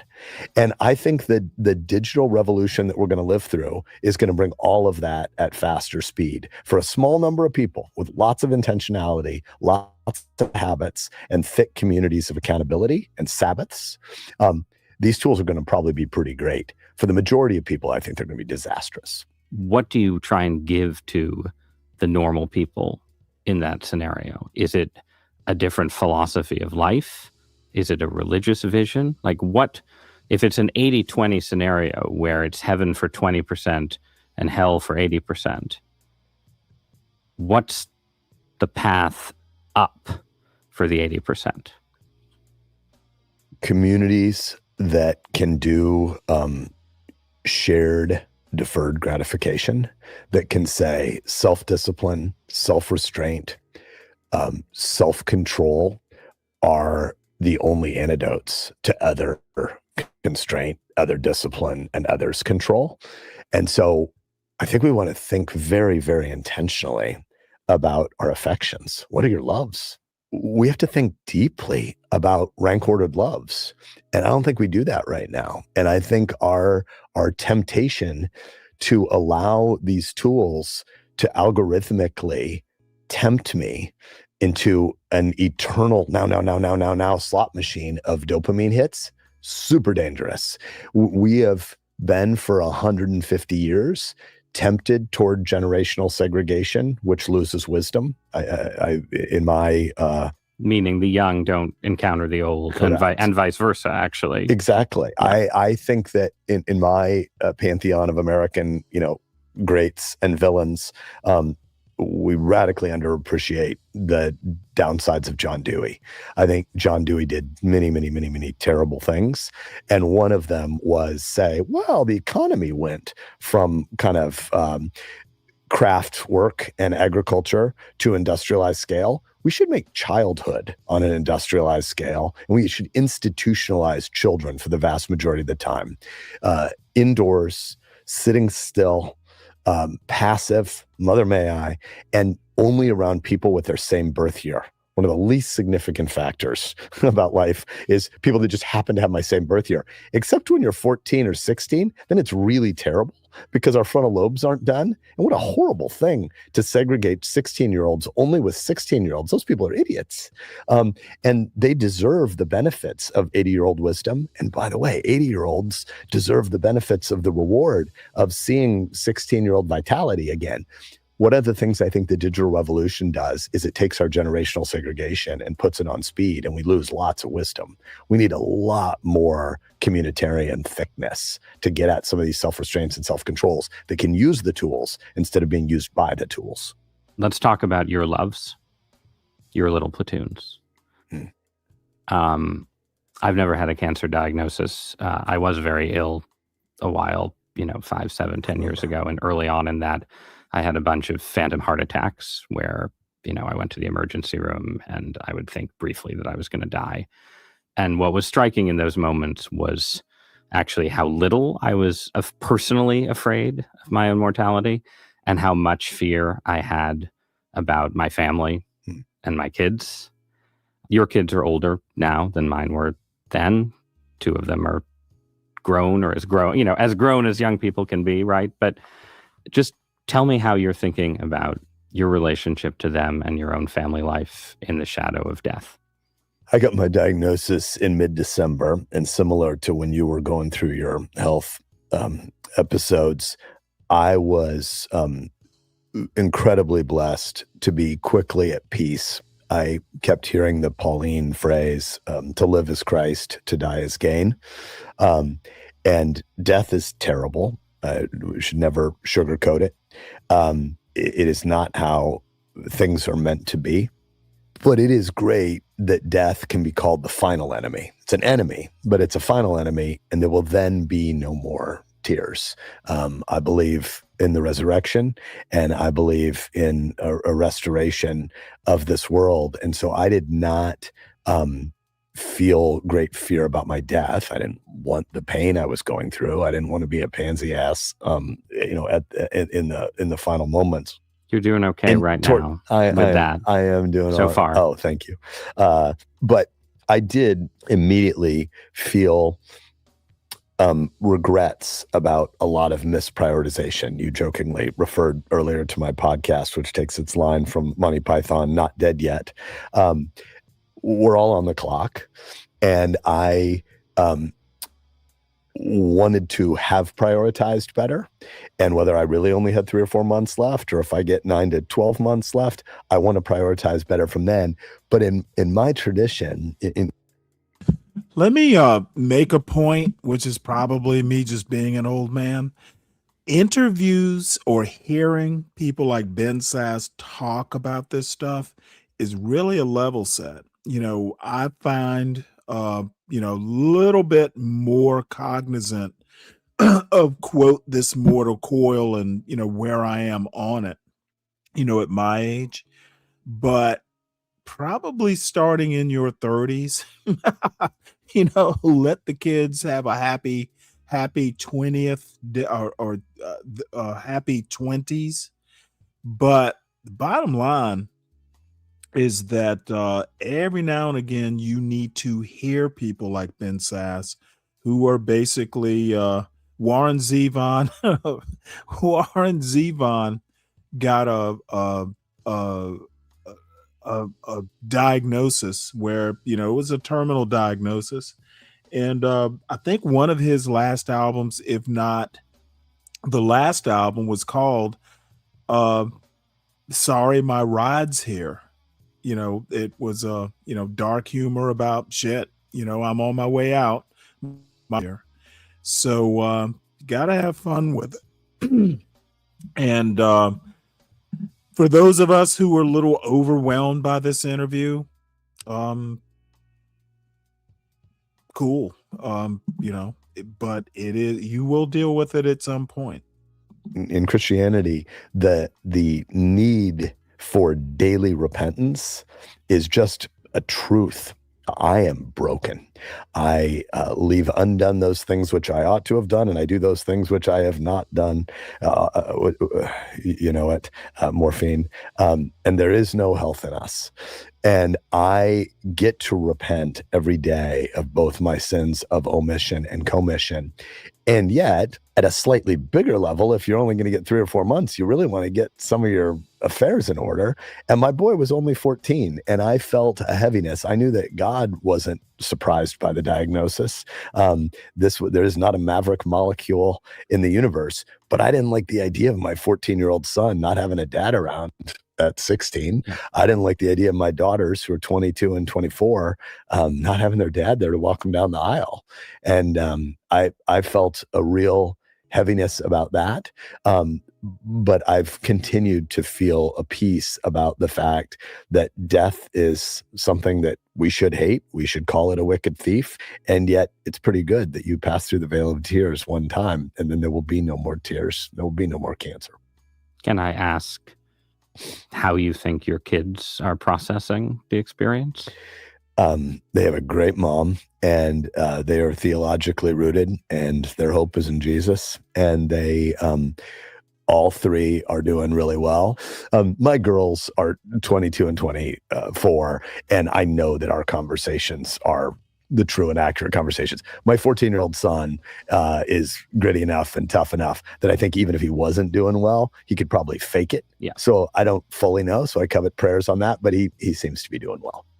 Just on the, front of having something like this change how you think about your own priorities, is there advice that you would give to someone who is, the Ben Sass father of 3 at age 40 or age 30.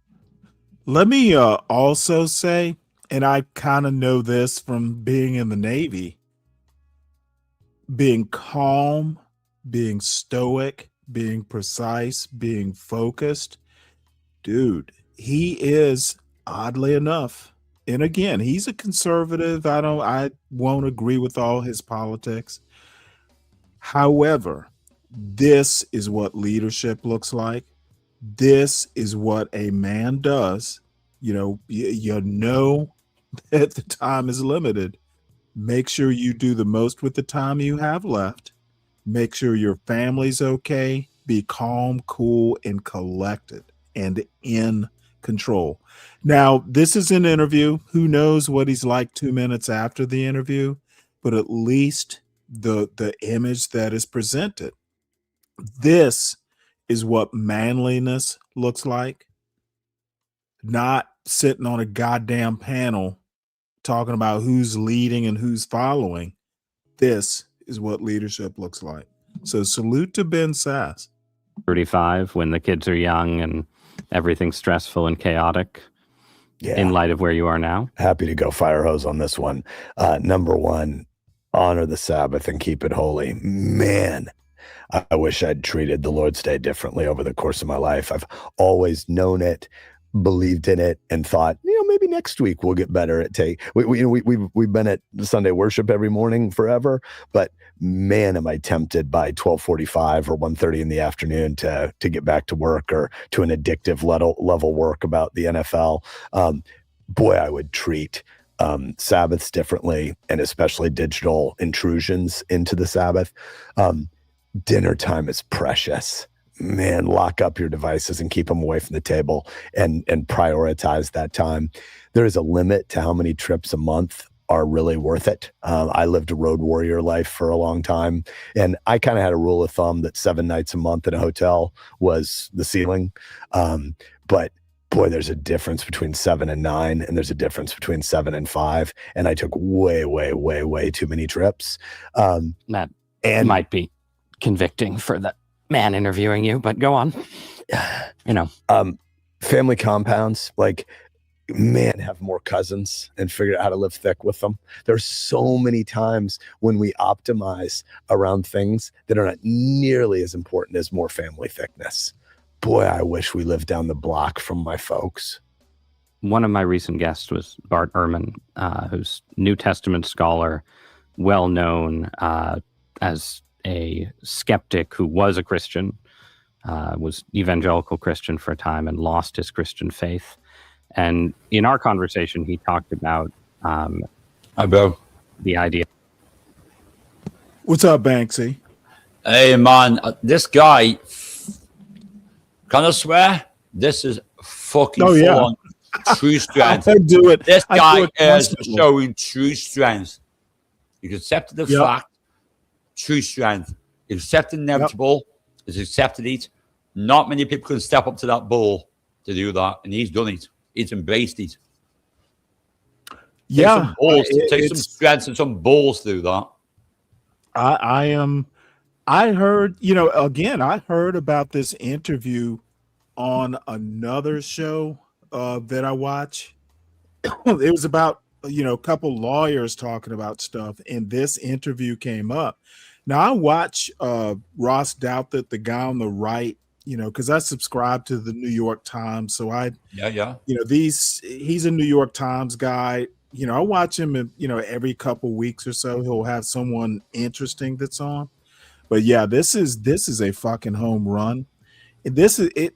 Look, I don't. Well, I just went to do my own work on the guy because, like I said, I'm not politics, but I went to do my own work and fuck me, man.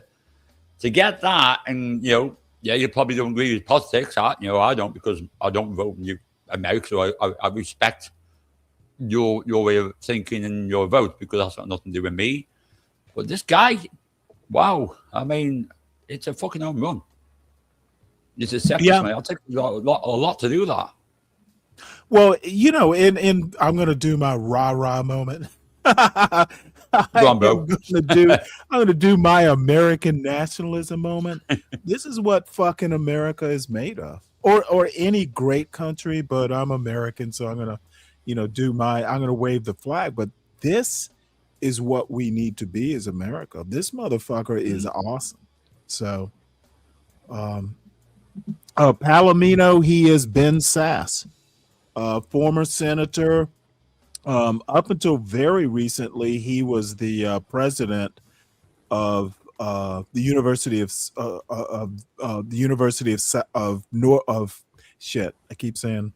University of Florida, which is a major SEC college, but it's also a really good.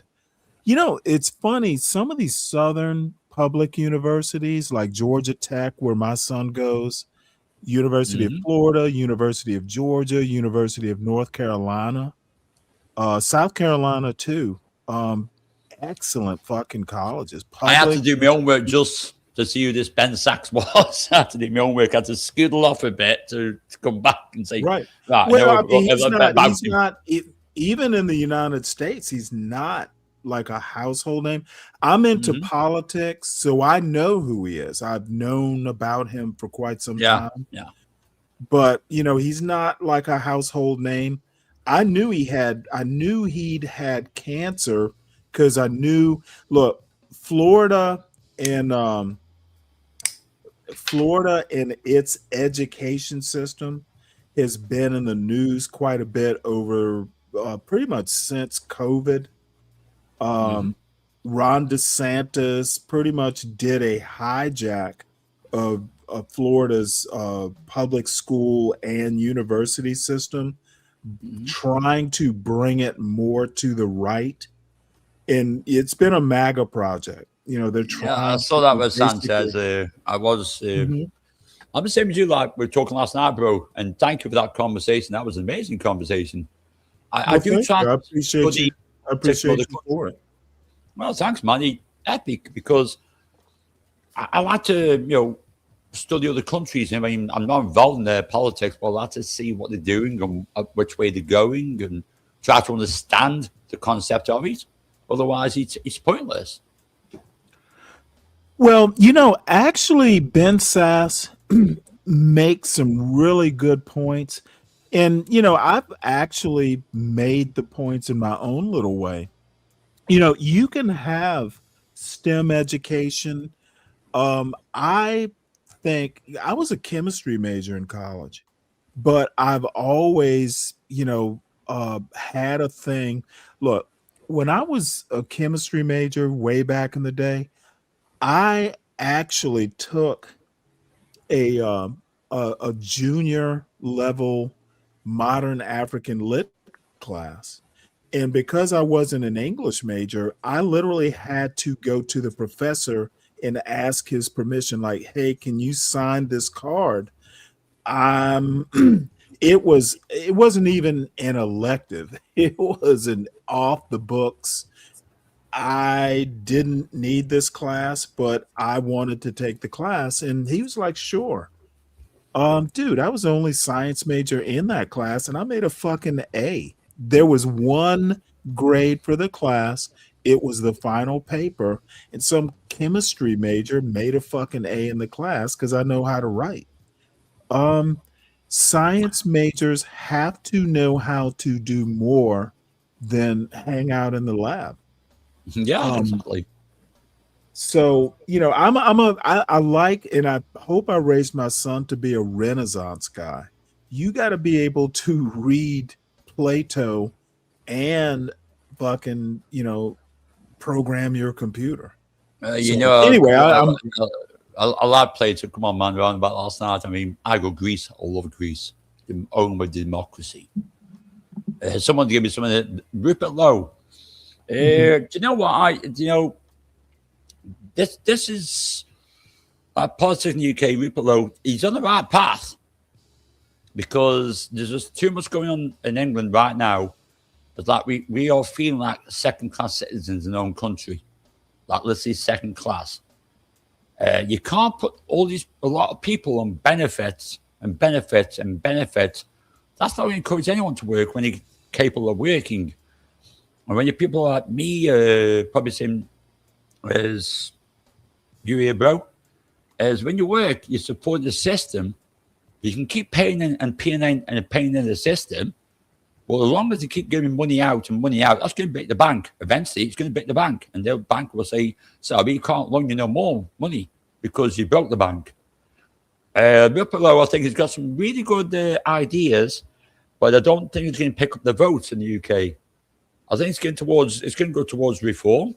The only thing I'm a bit wound up with reform with Farage is he took on a lot of ex-conservatives because we were hoping that it'd be a different sort of democracy, a different sort of how can I put it, party where they're going to stop. Let me ask you a question, and it's going to be extremely provocative, so forgive me. But has anyone in Britain talked about this might be just desserts for colonialism? You know, I have heard that. I have heard that. Pakistanis and Indians, you know, they were colonized and sometimes outright abused. All of a sudden, we didn't colonize like, Pakistan and India. India we did, though.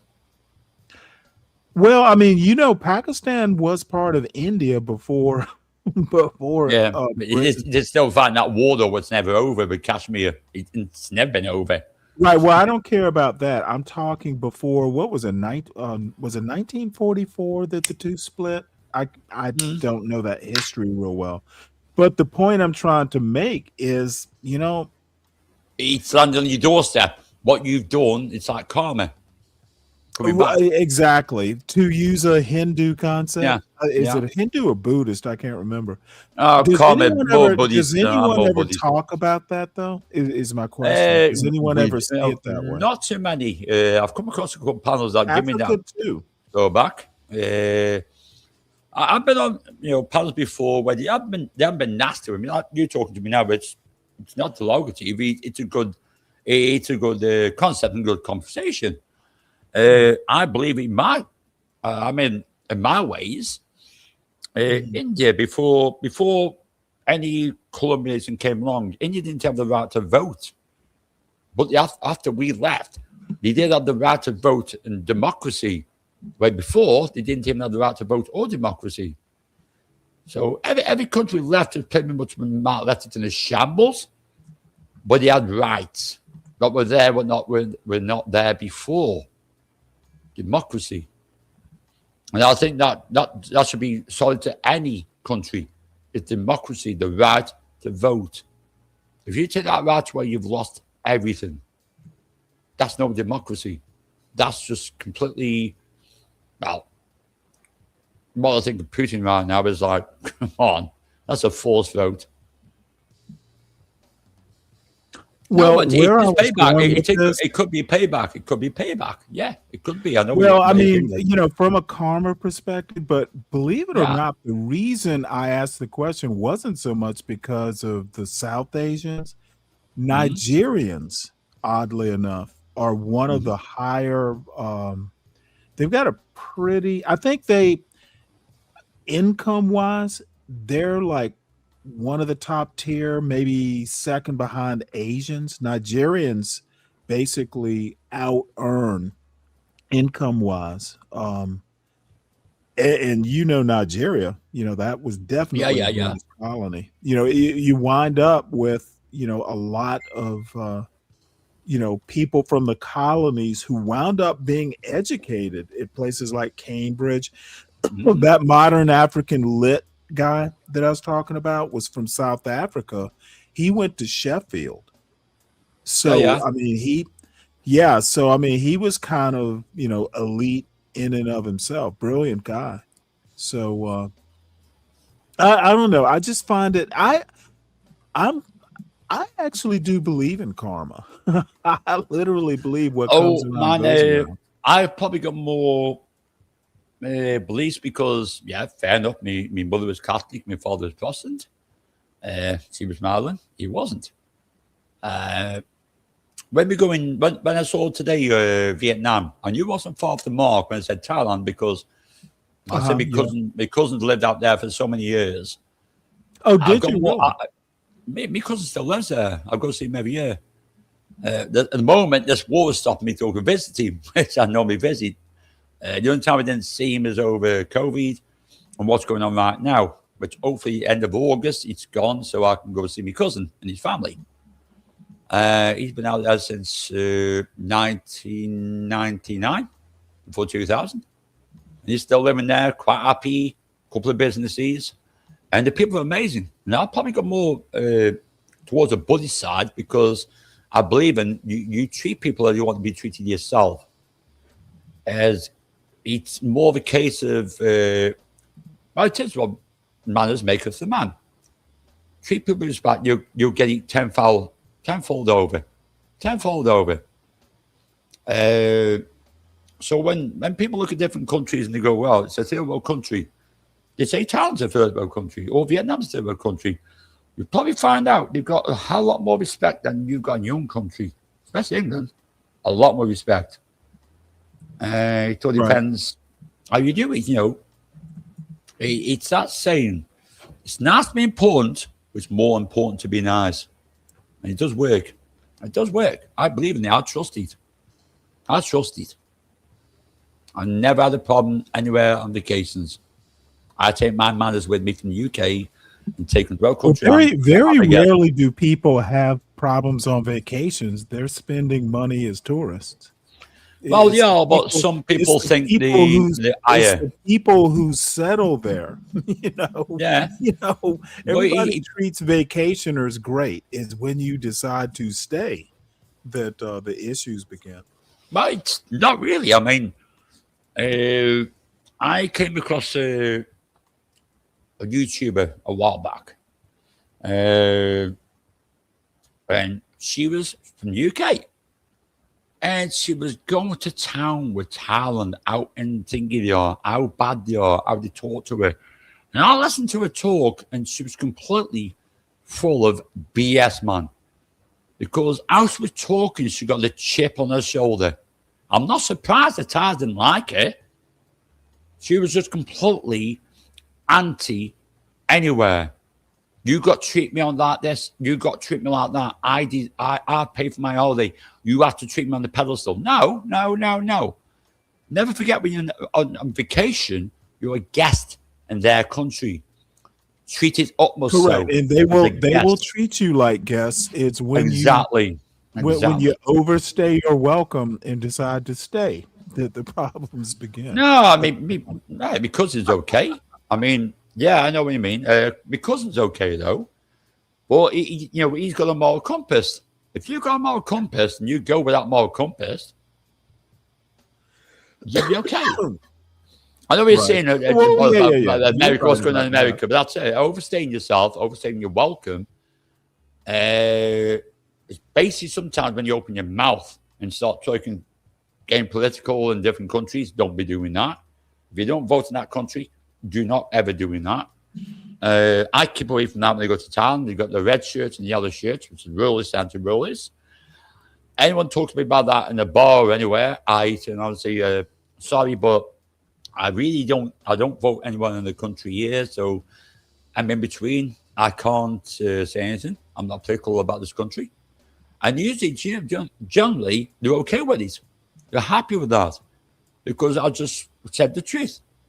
I don't know your system, how it works, so I can't put anything into it. I can't say anything about it. I can't have a go with the system in America because I don't vote there. So if you get what I'm meaning, it's basically respected your country as or any country. If I don't vote there, I watch what's going on. I keep that to myself. My country's shit. It's gone to shit. I can say that. While talking about Queen Camilla last night and King Camilla and Queen Charles. That's how I see it. But if you get where I'm coming from, bro. Yep, I do. You know, you got to respect different countries. You got to respect the rules of that country. If you go to that country and you decide you're going to stay there and you're going to be a citizen or anything, you respect their law. Number one, respect their law. I mean, and a lot of people don't adapt. Adapt. Respect their law, fit in, or I'll say fuck off. Fit in. Start understanding the country. Start understanding nature. Start understanding how they feel. Start listening to them. Don't shut your head off. Don't turn everything off. Hold on, give me 1 sec here. All right, so let's go ahead and finish this interview up. Yeah, and then, oddly enough, I'm going to have a talk on manliness from a guy named Harvey Mansfield, who is known who Harvey Mansfield is for quite some time. He's a Straussian, but all of a sudden he just kind of came on my radar. And he's an interesting person too. Don't always agree, but it's kind of funny. Well, I'll talk about it when we play that interview. Let's finish this up though. Yeah, that he didn't lose his faith because he decided that the Gospels weren't historically reliable, though that was mostly what we argued about, right? But because of the problem of evil, of human suffering. And he specifically talked about unanswered prayers. And as, you know, I assume you've prayed for healing. Yes, sir. Not to be the guy who just beats the odds, but to be the miracle story, right? God hasn't answered those prayers yet. Are you angry at God ever? No. Not at all. No. I wouldn't want a sovereign God to defer to all of my prayers with a yes, because I'm not omniscient. I don't know what the weaving together of the tapestry of full redemption should look like, but I know going through the period of suffering that I'm going through is a benefit because it is a winnowing. I'm filled with dross, and this suffering is not salvific, but it's sanctifying, and I'm grateful for it. Tim Keller, who I know you knew, who's in my denomination, a Presbyterian pastor in New York who also died of pancreatic cancer, said, I hate pancreatic cancer. I would never wish it on anyone, but I would never want to go back to a time in my life where I didn't know the prayer of pancreatic cancer, meaning I now, in the midst of this disease, know much more the truth of my finitude than I ever let myself believe in the past. The hubristic nonsense that I was actually, I believe in God and grateful and blessed, but I can build a storehouse that can be pretty deistically persuasive. My storehouse can have enough resources that I can operate without a need, but that's not true. I can't keep the order.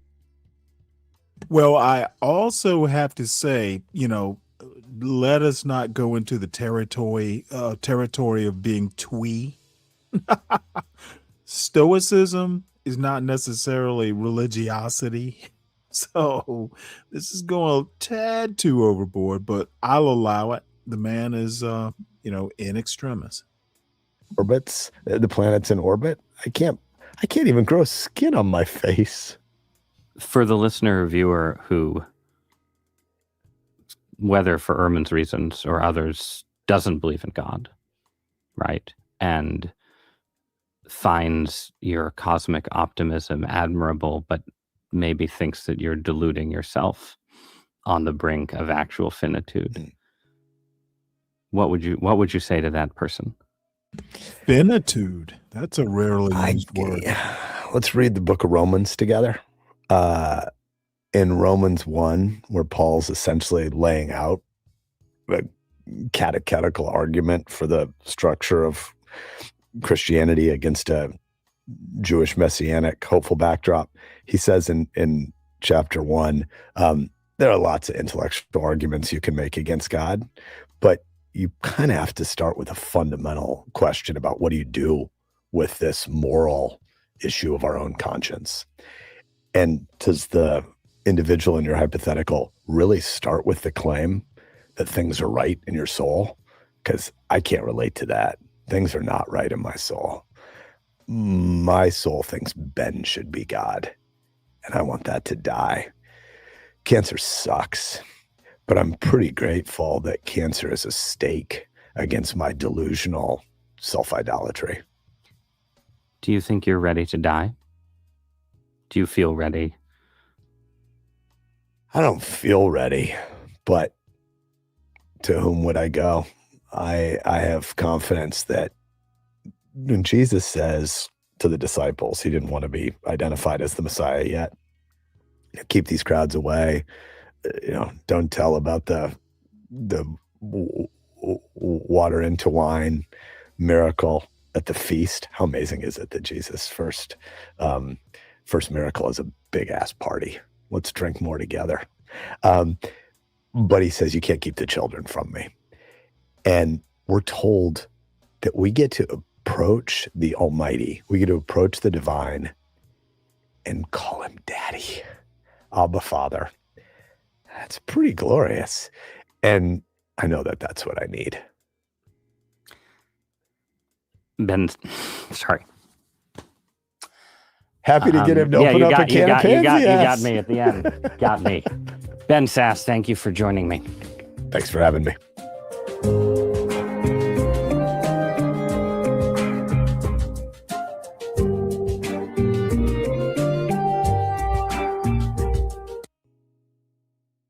All right. Well, it was kind of mostly a positive reaction. I think I upset Moxie wits. And it's interesting. Interesting.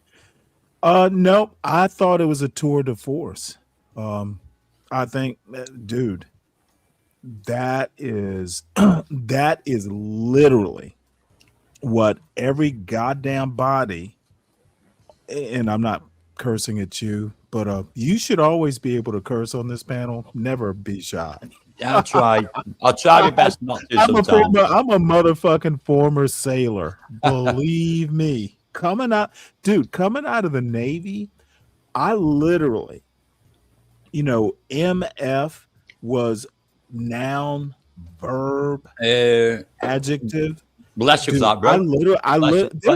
There were like 2 or 3 habits I had to unlearn, like in the 2, 3, 4 months after I got out of the Navy. Cursing. Oh shit, dude! I cursed like the proverbial sailor. Same here, man. Dude, Yeah, oh my god, motherfucker, dude!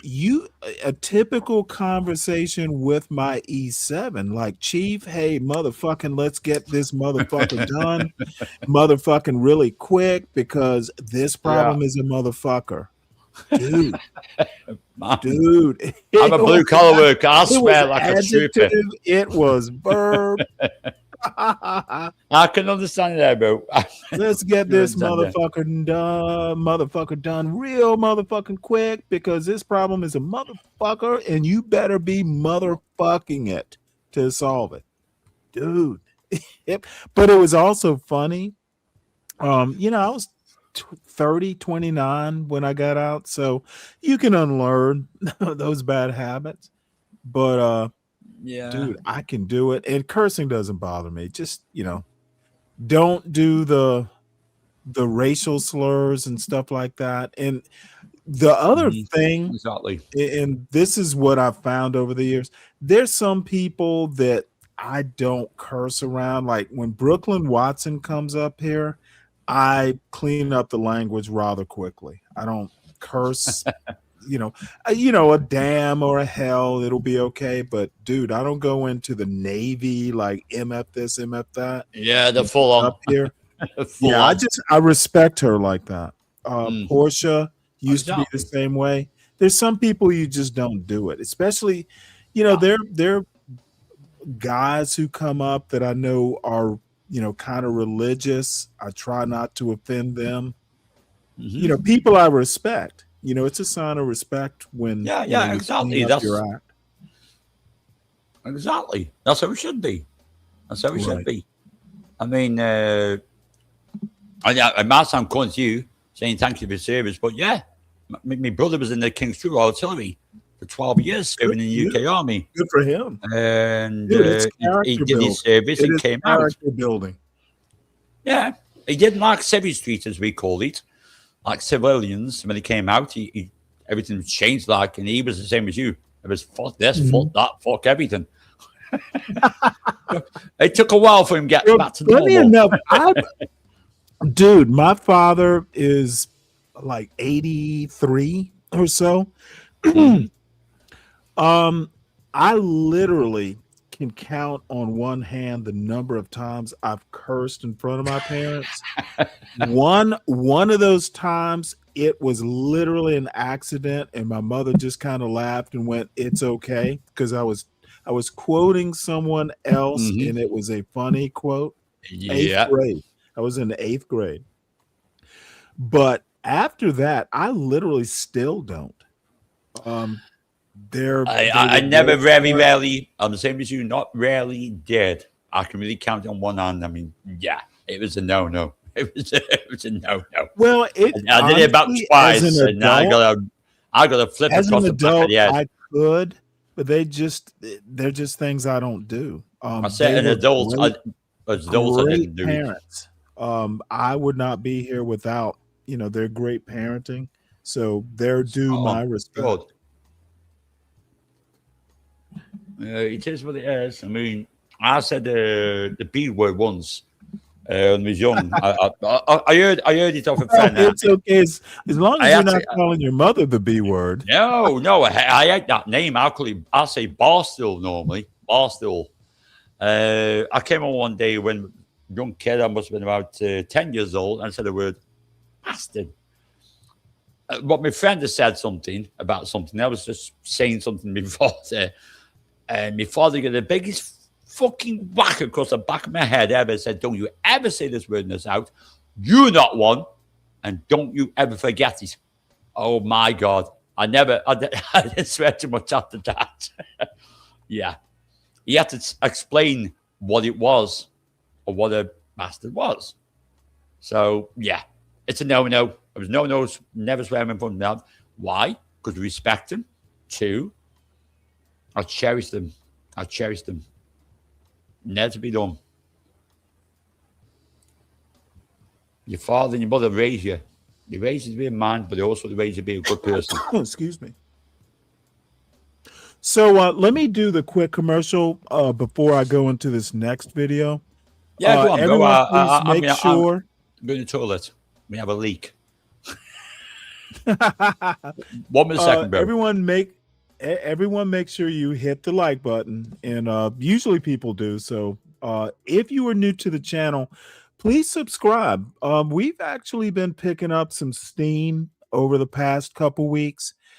I sometimes show shit that pisses people off, but I value the people that can kind of hang and can contribute. It is always appreciated. I've changed my email address. It's stanleyversustheworld@gmail.com if you have show ideas. And I always welcome them because, I'm kind of pedestrian and want to look at politics and boring stuff.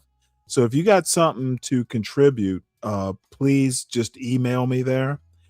For the folks who don't live in the States, you can support the show with PayPal. Went ahead and got that account, for the offshore people. Cash App is still there. Support the show by supporting the host. Newspaper subscriptions are coming up this week, and there's always the usual YouTube Premium. YouTube Premium, StreamYard, which at the premium level, it's kind of expensive.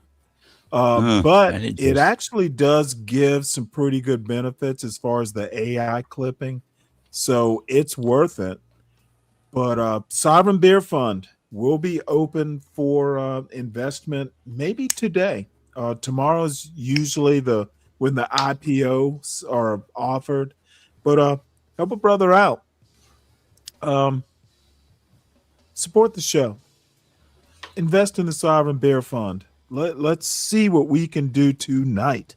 And check that this one is out. Harvey. I bet the like though. I did do that straight away since before it came on. I hit the like. Hit the like, guys. Come on. Yeah, Hit the like. absolutely. It doesn't cost Well, nothing. everybody Like. hits the like, because I kind of asked the poll, have you hit the like? Yeah. So this is Harvey Mansfield, who has been teaching government and political philosophy at Harvard for decades.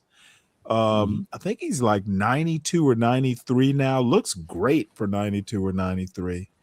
This is some interview at the University of Austin, which I think is a fucking grift, but that's kind of a different topic. This video is literally called, and it's kind of in line with the last interview. The conversation is basically the crisis of manhood. It's called Professor Harvey C. Mansfield on Machiavelli, Virtue, and Why Men Are in Crisis. Now, Professor Mansfield and I disagree. I don't think men are in crisis. And if they are, it's because they put themselves in crisis. When you dig your own foxhole, you got to climb out of it. I'm not above, helping, a brother out of his self-dug foxhole. But I think this whole men's rights thing, I think the tipping point into self-victimization and whining about women. The video I showed at the beginning of the show was a 38-year-old African-American female who is unmarried, no kids, who likes to travel. The video's in Vietnam. You remember that?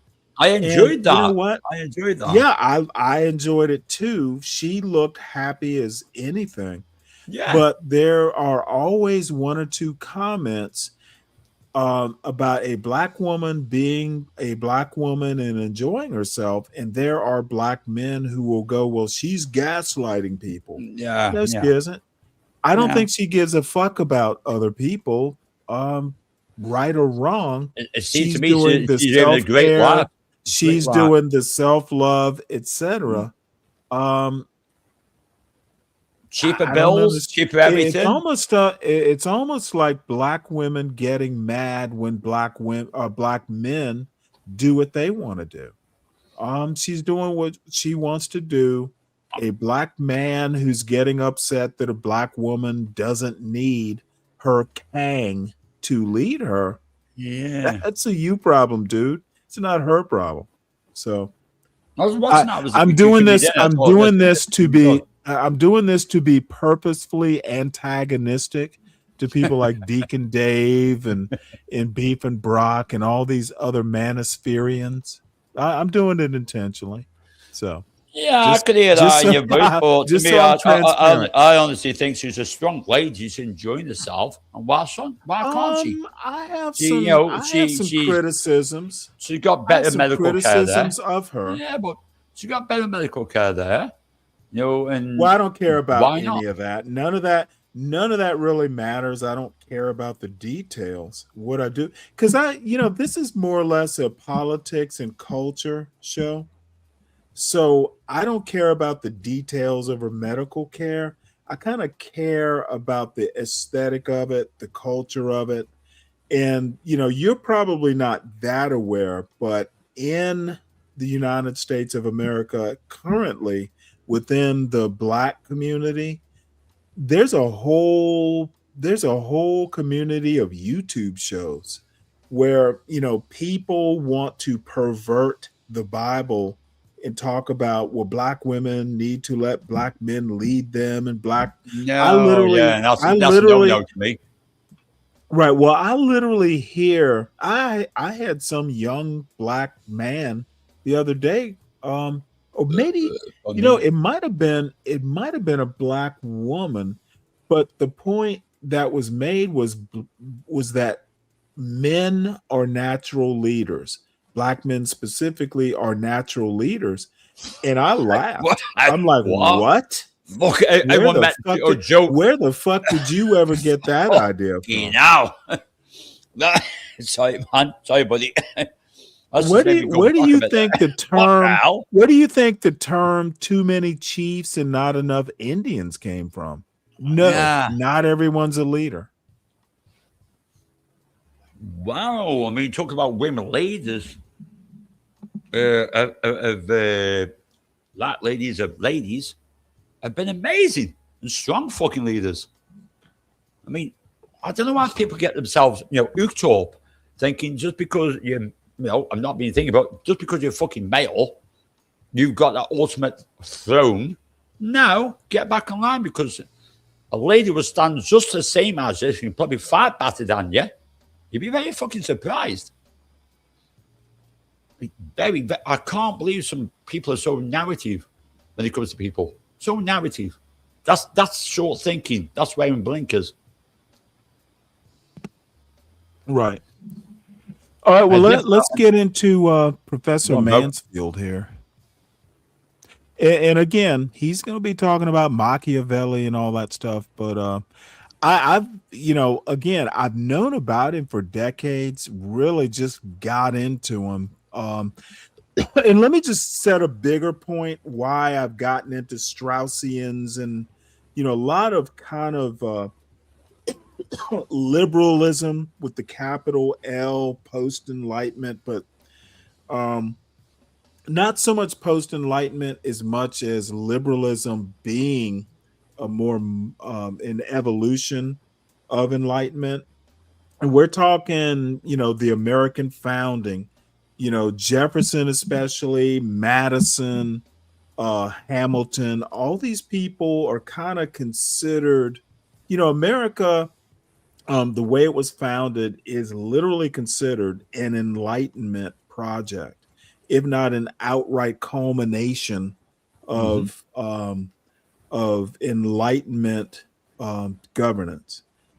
And, because of the way I was educated, I, for better or for worse, tend to be okay with liberalism as kind of a philosophy. Huge problems because the Enlightenment invented racism as we know it, the systemic, application of race. Huge problems with it. But outside of that, it's kind of the way, I'm temperamentally a product of the Enlightenment. That is a good Funny enough, hold on one second. Hold on one sec.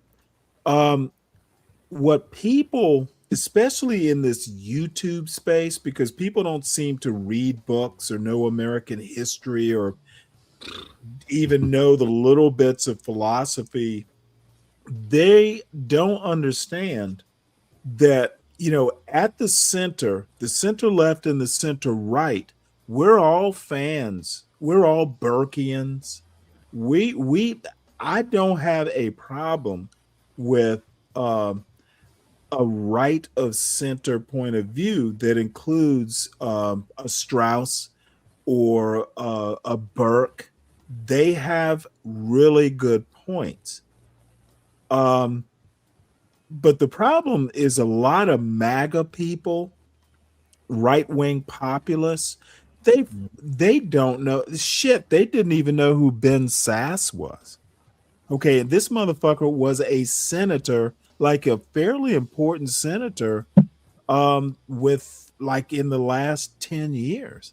And then he went to the University of Florida as president, which was an important position given Ron DeSantis as governor wanted to make the Florida education system kind of like a MAGA showpiece for how a state university system or a public school K through 12 system could actually be, in their view at least, a little bit more friendly to non-woke education, or patriotic education is the term that Ron DeSantis used.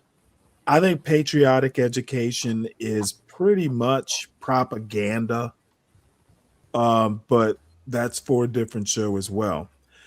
My point is that people like Harvey Mansfield or Ben Sass, who are probably more centrist and probably more classical liberal or Enlightenment or capital L liberal, those are my people. And there are huge criticisms that can be made, but in the end, sitting down, hashing it out, knowing stuff is very important to being able to negotiate some stuff. And MAGA does not put a premium on knowledge or tradition as much as they want to fuss about, oh, make America great again. Well, if you follow that logic, America was great when smarter people were running it. We don't have those smart people in power now. We have a bunch of fucking hooligans. So, that's my spiel. So you're going to say something? No, I was basically same concept here. I mean, we've got a bunch of idiots running UK right now because they don't listen to anything what the UK citizens are saying. It feels like they're going full on scorched earth, trying to drag us into Europe, even though we had a democracy vote for Brexit, was to leave Europe. And we have a government now trying to creep us in the back door without a vote. We already had that vote to leave Europe, but we got Keir Starmer, they'll try and creep in the back door to England join the EU. That's like pissing our democracy. What was the point of voting? This is when the king should be being a king and stepping up and saying to him, hang on, this country voted for leave Europe, yet you're allowing Europe to the back door and you get paid Europe to give you all these, we can get all these, how can I put it, laws from Europe, but not even having to say so. We're not even sitting at the table. But we're going to pay them for giving us laws. It's scorched earth. We cannot wait until he has gone, man. We can't wait. But it's up to, our king hasn't got a backbone. Because he could dissolve Parliament. He could actually dissolve it and say... Really? Yeah. He has the power to do so. He has the power to say he's got confidence in his Parliament. It's part of the democracy of the UK. Voted in by us. And what's going on right now, it's crazy, man. But the king does have the power to say he's got no faith in him. But he can't be political. But he can pull him up in his sessions when he talks to him. He actually has his little sessions every Tuesday. He talks to the Prime Minister. He's got time to say to the Prime Ministers, hang on, you're trying to overturn democracy in my kingdom. As a monarch, in my kingdom as a monarch, you are elected by the people. That is my people as a monarch. He has got the swing to do it. He has just got the balls to do it. He's all green and whatever. Well, we can't wait till he's gone. Let get the young'uns sitting on the throne. He does have the power. He does have that power. People think he hasn't. Yes, he does. All right. Well, let's see what Manchester. No, Dr. Mansfield has to say. Stoke-on-Trent. Near to Manchester. well, the accent he was trying to place. Cheer, Bill. The moderns are about freedom. We have a crisis of unemployment, and it's in the job of being a manly man. It isn't the presence of women, it's the presence of feminists. Sorry. feminist women. they I think, Oh, this is going to be good. have brought Yeah, I just did that one. to men and to children and to themselves. It is a rare privilege to interview one's heroes, and I'm especially honored to do so interviewing Harvey C. Mansfield on the occasion marking the establishment of the Harvey C. Mansfield Chair of Political Philosophy. Who is Harvey Mansfield? Harvey Mansfield has been honored so often that his retirement from Harvard just last year has felt less like an ending than a festival of gratitude. I count at least 4 such celebrations, so this is a 5th, though I'm sure there have been many more over the years. Few scholars have inspired such affection or such respect. The question is why? He's known for 3 things: his scholarship, his character, and his importance for America and for conservatism. He's that rare thing, the perfect gentleman scholar. While some academics float in abstractions or want to flee ordinary life, Harvey stands firmly rooted in our world, serving as a bridge between our ordinary experiences and the great minds who point us beyond them. Over 6 decades at Harvard, he taught political philosophy as a way of life and a living art.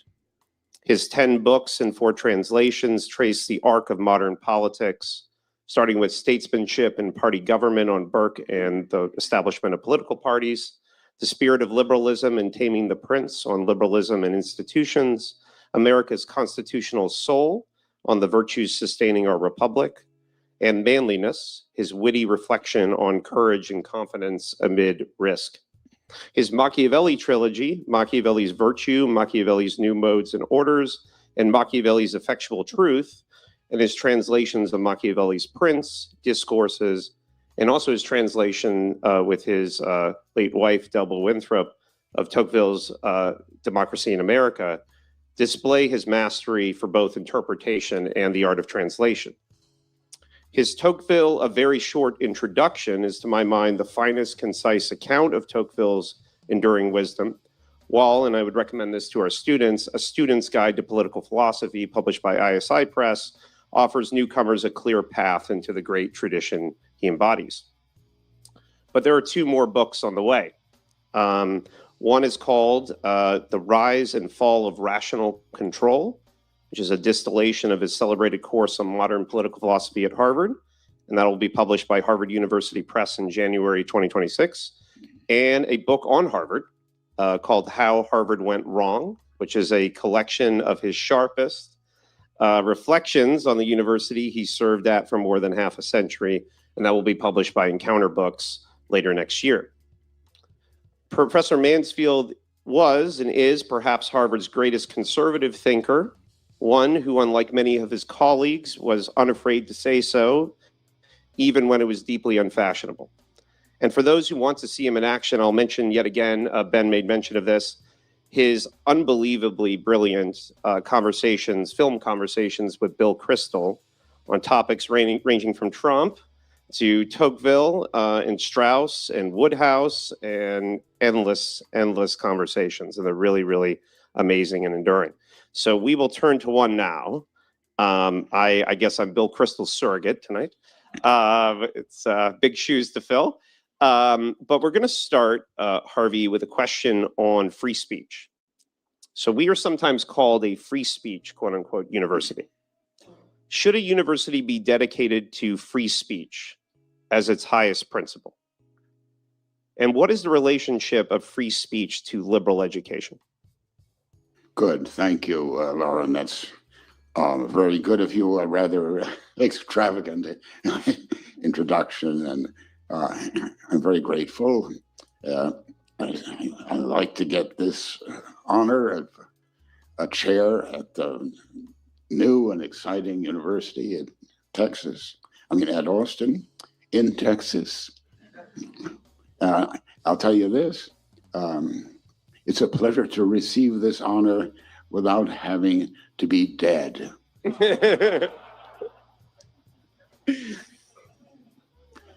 But I'm old enough and close enough, you might say. All right, free speech, free expression, and academic freedom. I'll talk about those three things in relation. Free speech has had, over the years from the Constitution, been degraded, especially, I think, since the 1930s or 1940s. Free speech means, let's talk about not just free, but also speech. Speech means what makes sense from you to me, or from me to you.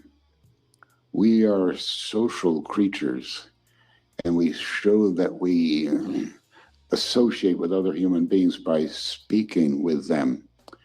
And when we speak with them, we make sense, or we hope to make sense, using reasons. And the Greek word for speech is logos, as you see in anthropology, anthropos, man or human being, logi, the reason or speech about man. So speech and reason are connected at the highest level. But there are lower levels, and free speech has come to mean something less than giving reasons to other citizens and listening to them. It's now free expression. This happened in a Supreme Court case in the middle of World War II called West Virginia versus Barnett, which is called the flag salute case, in the course of which the Supreme Court interpreted a flag salute as a form of speech. Of course, you would say something, but it was the action of the salute that the court added to the notion of free speech. So free speech became free expression for this reason, that you could make a gesture or perform an action. Even you could burn the American flag, and that would be protected as free speech, because burning the flag could be said to make, you're trying to speak with that. So free speech came to mean free expression. And if you take a course in the First Amendment in a law school, it's generally known as a course on free expression. It started out that expression was a form of speech, and now it's become that speech is a form of expression. So this gives okay, let me help Professor Mansfield out here. It really doesn't matter whether expression is speech or speech is expression. It's communication. That's the overarching thing. And by the way, the other thing he forgot to mention is burning a flag is literally a approved way of disposing of a flag. When a flag is worn out, because you hung it on your flagpole at home and it's faded and has holes, you can either bury it or you can burn it. That's So the only burning a time. flag- Yeah, I know that from your burn flag. it- That's the only time your flag you can do that. Well, no, you can always go, hey, you know what? I'm disposing of my flag. That's my point. Yeah. That's why it's okay to burn a flag. You literally, people could just lie and say, hey, it's an old flag. And as for salute, that was jousting days where they used to drop the helmet. That's the salute. Before you went to the battle and jousting, you dropped your helmet top. That's the salute. We didn't do much of that over here, though. And come on, guy. I'm enjoying him, actually. I'm enjoying him. No, he's hey, like I said, I would literally listen. He's a really entertaining guy. So I just wanted to help him out. There's some things that he's and there's some things you have to know about the University of Austin. It is something. It is a right-wing project. People like Barry Weiss, who's one of the founders, I guess you'd call her. They basically were anti-woke, and they call themselves heterodox. They're the ones who will call themselves free speech warriors and free speech absolutists, which is bullshit because they're not. Wokeism is expression as well. They just wanted more, people were basically shitting on them, going, they just wanted more equal time. And, it's a culture war project that University of Texas is trying to do. You heard Ben Sass talking about Hamilton University.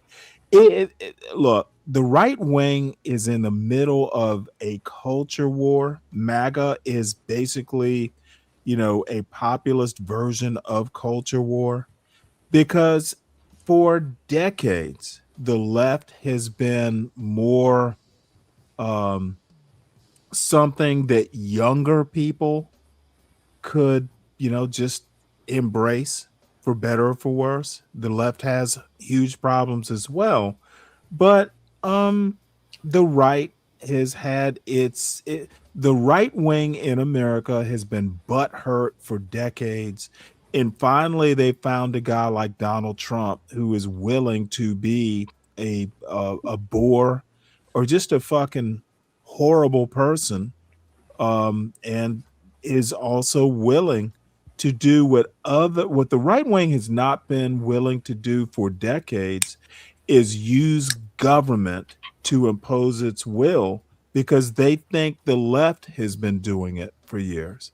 So, the right wing in America has been accused of using left wing methods to, weaponize government or the law or, things like that to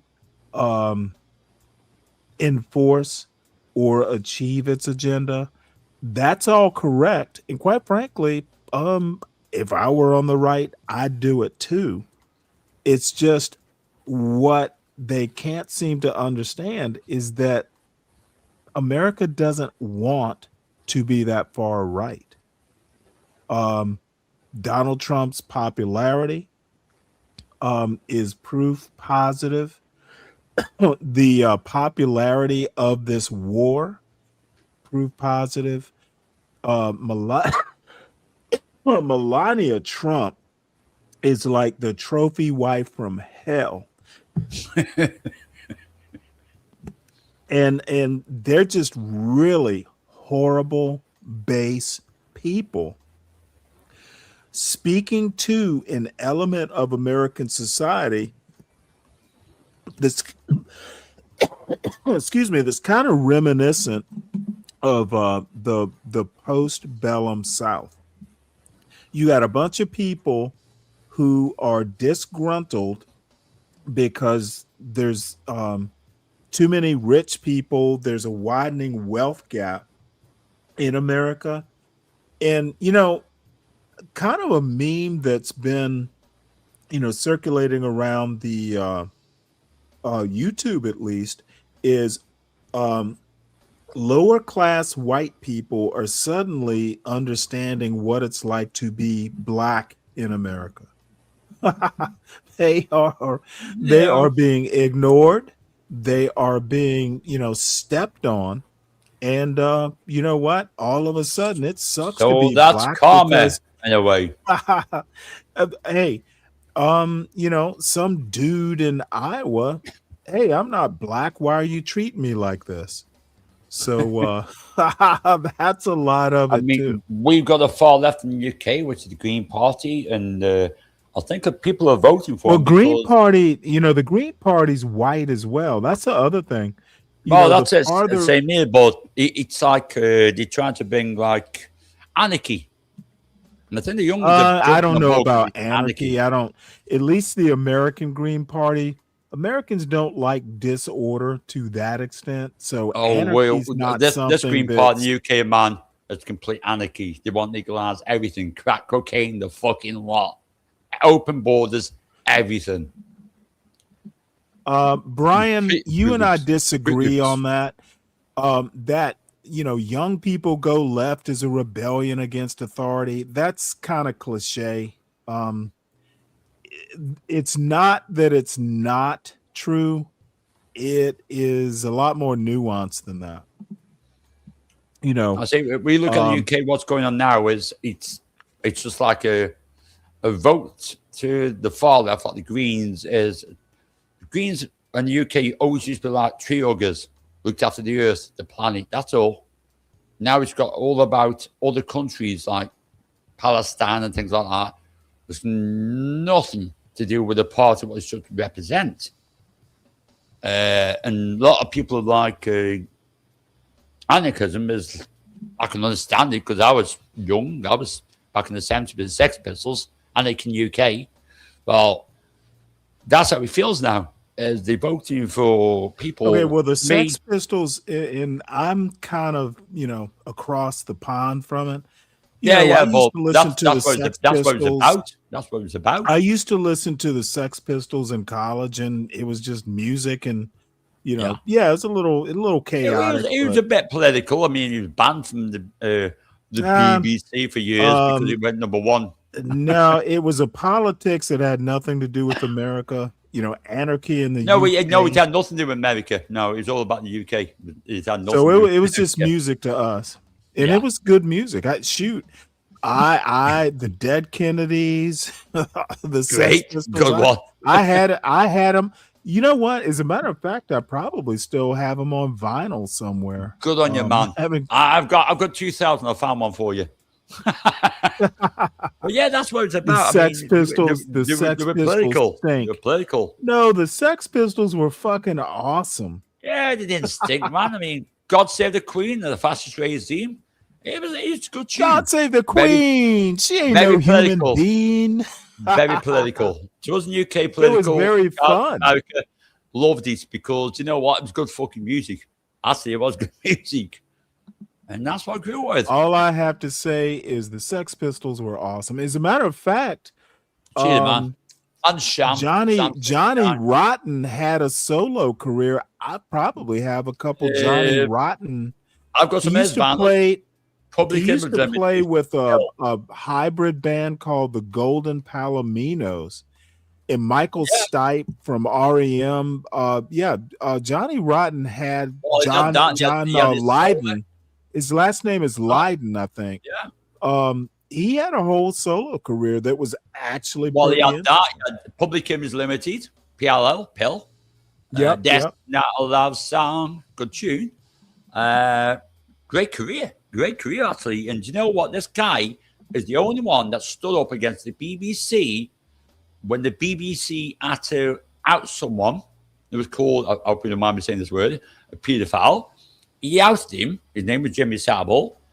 And do you know what the BBC never... I know Jimmy. I know of him. The BBC never, ever apologized to Lionel for that because he was right. But he didn't even apologize to him saying, do you know what? He was right when they called him out. He was right. They banned him from the BBC. Everything. You shouldn't be saying that. No. But he was right. Not one time did they come to him and say, do you know what, Lan? You were right. And he was. He was. The Jam, okay, man. I don't mind the names of their Jam and Scar, the specials. Great. Yeah, these guys, these guys are they don't know shit about any of that. Hey, bless you for dude. You remember UB40, right? Ska was actually a big thing when back in the mid 80s, late 80s. I still listen to a lot of ska, to be honest. I like the rhythm of it. Yep. No, ska is awesome. Legitimacy to acts of protest that aren't intended to give reasons or make sense, but just to show off or to make an impression on you. So you express yourself in order to impress other people instead of speaking to them directly and to make a point that they would listen to, understand. Oh, and by the way, one last thing. This interview is from 4 months ago, so it's fairly, it's still fairly relevant. And agree with or not agree with. So that I think is what has happened with universities have come to mean protest speech. Protest speech is mostly on the left. Somehow conservatives don't protest. That's maybe a disadvantage, but they somehow can't bring themselves to do it. It's too much of a stoop. So this has affected universities quite a bit, to the point that protest speech comes to be the test of whether you have speech. And you totally forget the value of speech. You can talk about speech at the minimum, where it barely makes sense. And you can talk about it, and that's what law schools talk about. And the law understands the free speech as what is protected in that way. Or you can talk about average free speech. And that's what social scientists do when they take surveys of averages. But I like to think of the value of the highest free speech, which is free speech trying to make sense to other people, both to your citizens and to those who might be thinking or thinkers. Thinkers are supposed to congregate in universities, and there they share in what's called academic freedom. You can see that the two are different and how they've clashed in recent years. Academic freedom is for the sake of truth. Do you have a motto here? I don't know. Harvard has a motto, veritas, truth. It's even in Latin, a foreign language. And you have to learn something. Yeah. But free speech in the Constitution is for attaining justice, letting others understand what you think and what you think would be a wise way to run our great free country. So those are different, and especially if free speech takes the form of free expression, and free expression is protest speech, then protest speech can get in the way of academic freedom because it's intended to do so. It's intended to disrupt the regular proceedings of a university. So let this stand as an answer to That's very question helpful. number one. Okay, onward to question number two. Speaking of speech and the giving of reasons, colleges and universities have recently actually adopted principles more often of institutional neutrality, of not speaking on the issues of the day or not speaking in general on anything controversial. And I'm curious what you think about that. Should universities be neutral? Should they adopt principles of institutional neutrality? On what should they be neutral? There's a difference between University of Chicago and Harvard. University of Chicago does have this neutrality thing. Harvard wanted to speak on the issues of the day. Our recently resigned president began her tenure by saying, I'm leaving the ivory tower in the past, and I'm moving to making the university a part of society. And when the October 7 massacre occurred in Israel, that atrocity, she dithered as to what should be done or said in that regard. She got called to Washington and was really humiliated by a Harvard graduate, a woman from upstate New York. And this showed what happens when you try to comment on everything. I do think that a university needs to comment on issues which directly affected education issues. Things like the Trump administration's new idea of a contract. They're even asking the opinion of universities. But on the whole, I think it's better not to enter into partisan dispute.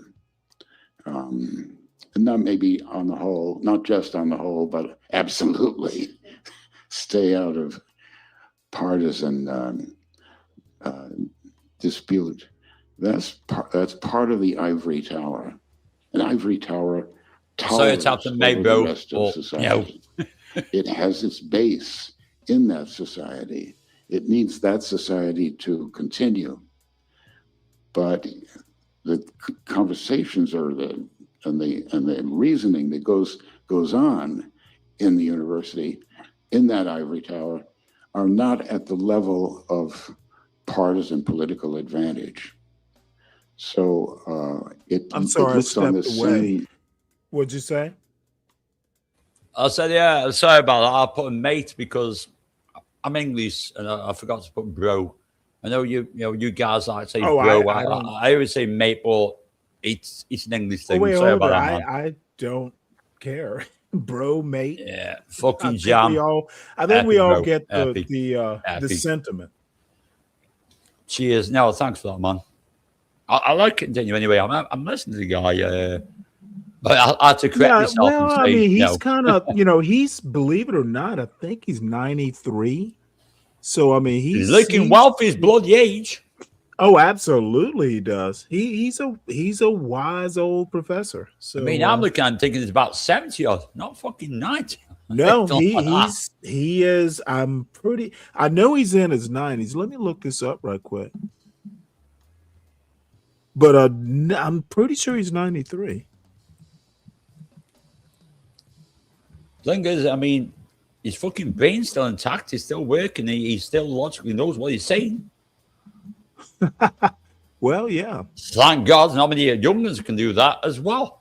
Many youngins couldn't even. Excuse me. Yeah, bless you, man.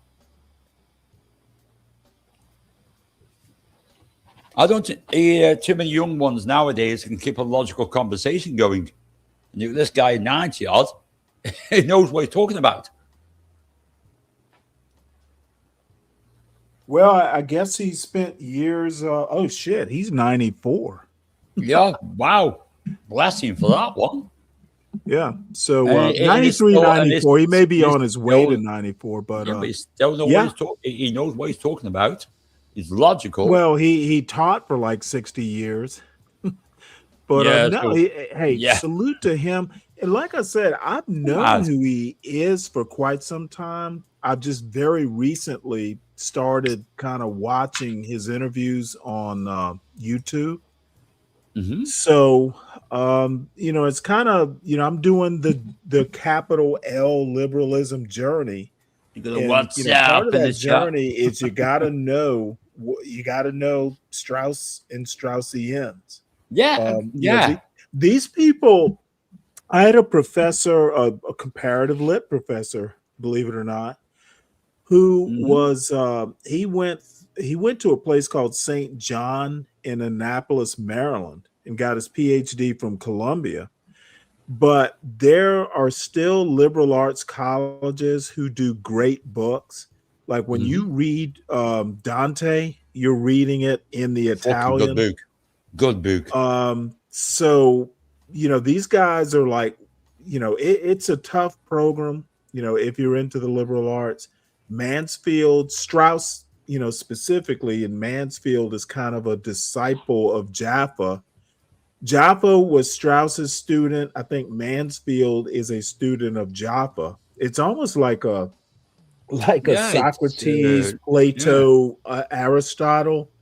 That's how they call it. It's that sort of a progression line. So these guys read the great books, and they, you know, Well, they there's a understand little it. bit They of a understand them, shtick. but put them the wrong way, don't they? They understand it, but also they put them in Well, that I don't know that way whether what they they think of it. actually understand it. I think sometimes there's a No, they're little trying bit of to. that. There's a little bit of a Sorry, sorry. shtick. You know, I, I've had teachers, not anywhere on this level, I can't but read I've had Socrates and teachers understand it, to be who honest, man. like to. I've had teachers who like to kind of, go, hey, you need to read between the lines, et cetera, et cetera. Yeah. Sometimes I think that can be a little bit hokey. However, Mhm. these people have, you know, um, our Supreme Court right now. Most of those motherfuckers are Straussians in one way, shape, or form. So you got to pay attention to this stuff. That's what I mean. And if you're into American politics, you got to know, to be effective in the commentary, you have to know the Straussians. You have to know that there's an East Coast version of Straussians and a West Coast version of Straussians. You have to know that there's a Claremont Institute. Sometimes they're at odds with University of Chicago or University of Texas, or the East Coast Ivy Leagues. Yeah. You got to know this shit, because they're all out there writing books and doing interviews, and like Mansfield here, you got to know this stuff. This is why a lot of times I kind of look down my nose at some of these morons on YouTube who want to. No, they want to talk MAGA politics and they want to talk all this shit. Dude, I know it because I've been doing it since I was a teenager. I've been And plus, reading. also, you did your own work on it. You did your own work. No, Own it's work. not my own work. I've been No, I meant doing home. I meant home work. You've done your research. Right. I've been doing this since I was, for some reason, I just got interested in this stuff like at 12. I mean, I'm trying to come to research now because I'm talking to you, guy. I'm actually starting studying a little bit more because I want to, understand the politics of America. I'm trying to understand it a little bit more now. You know what? Thank you for that. But I'd rather do that. I would rather You'd do have that. to be a masochist sometimes to learn it. Yeah, but if you understand where I'm coming from, I respect you. I respect the politics of America, but I like to understand a little bit more. I do my research. I want to understand a tiny bit more. Not that, like I say, not that I wouldn't get involved in it because I can't vote in your country, so I would try to keep my country. I don't have a dog in the fight, as I call it.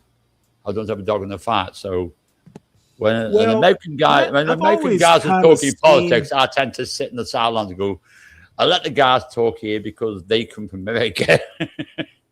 Well, if you actually, you got to use the YouTube videos along with reading the books. Like, Mansfield will talk about Machiavelli. Well, go read Machiavelli, read books on Machiavelli, listen to the YouTube content. There are about 8 different ways to know about Machiavelli. And, you kind of have to, I won't say immerse yourself in it, but there's no one, some of these old political texts, some of these philosophical texts, there's no one way to know about Plato necessarily, but you actually have to do the hard work. And too many people haven't done work at all.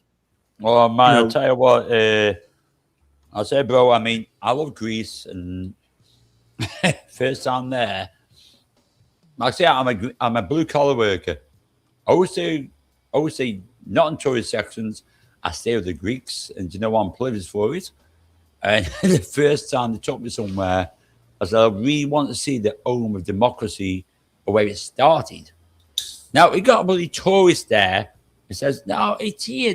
This place." This, my friend Uno, come on, go Banksy. No, it's here. It was this cathedral. This is where it started. This is where democracy started, at this theatre. It was next door was a cafe. That's where it started.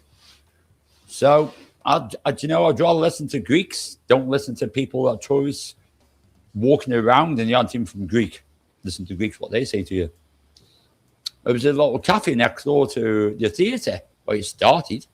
Let's say democracy started with them talking, saying what democracy should be about. It was there. A little cafe next door to the theatre. It's amazing what you learn.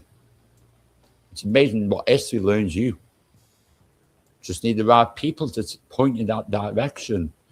And when you go into a place, let them put you in that right direction. Let them show you. It opens your mind. Well, the only thing I have to say about that, and didn't have to pay anything. Actual world-changing ideas don't start in a cafe or a theater. There's generally no one specific locus.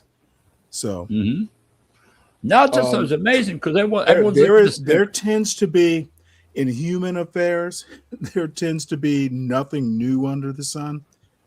Democracy starting in Greece. Democracy is always starting. Democracy is always starting, but everyone used that as the cornerstone of it. Democracy was always there in every country. It's just that everyone looks at it as that's the cornerstone of it, the start of it all. What's the first little language? That did come from Greece, a little island. I've got a little gold pen. Okay, I don't. I doubt it. No, I'm thinking from Greece though, but I do love Greece, man. To be honest, I love the history of the place. Well, I feel sorry for the tourists actually dragged to a place and go, "This is where democracy starts." No, it's not. Well, when you know that Socrates had been to places like Alexandria, Alexandria, there.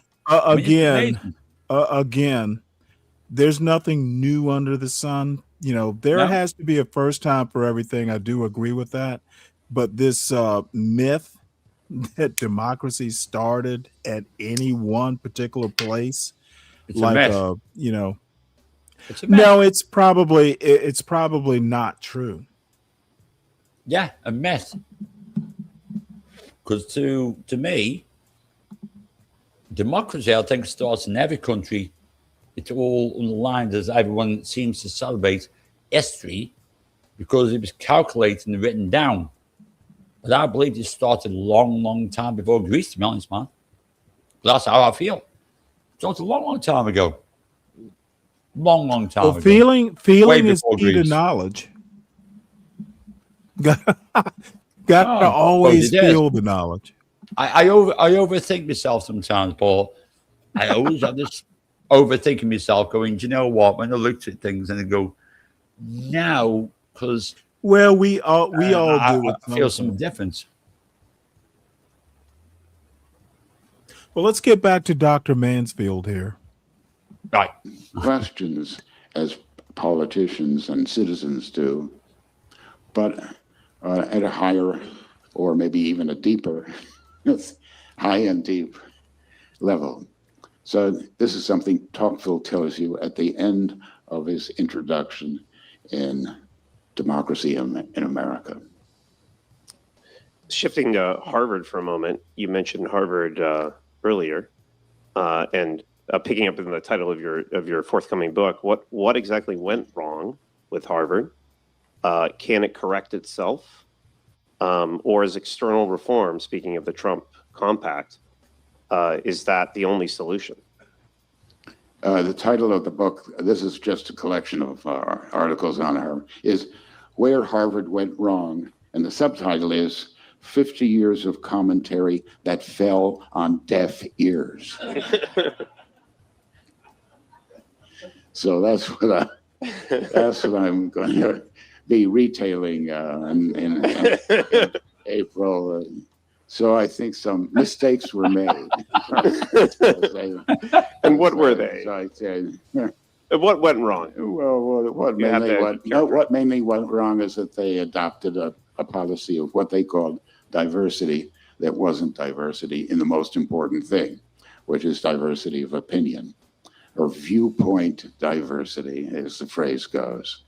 And so they allowed a university to develop or degrade itself into a monolith of opinion where 95% of the professors and almost that many of the students, and much more than that many in the administration, were liberals or on the left.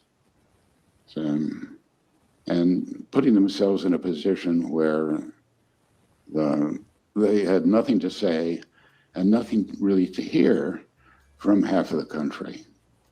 So this is carrying the you can say that's an ivory tower, but it isn't, because it's this a monolithic opinion which doesn't know how to listen to the other side, in which the notion of the other side doesn't appear. And this happened partly because of affirmative action, where appointments were made for the sake of race and sex, and not so much for merit, such that if you were going to appoint a woman because she was a woman, it would necessarily have to be a feminist woman, not a conservative woman that you appointed. You had to appoint somebody who favored affirmative action in order to make it affirmative. So conservative women were excused from their task of being a woman, and we filled up with feminists, and the same thing happened in race as well. And there are other factors too, but maybe that's enough to get you going. And in 2006, you published a book challenging feminism with the unmistakable title of Manliness. Tell us, why did you write the book, and what did it argue? Have recent events confirmed your views, or they undermined or challenged them? Yeah.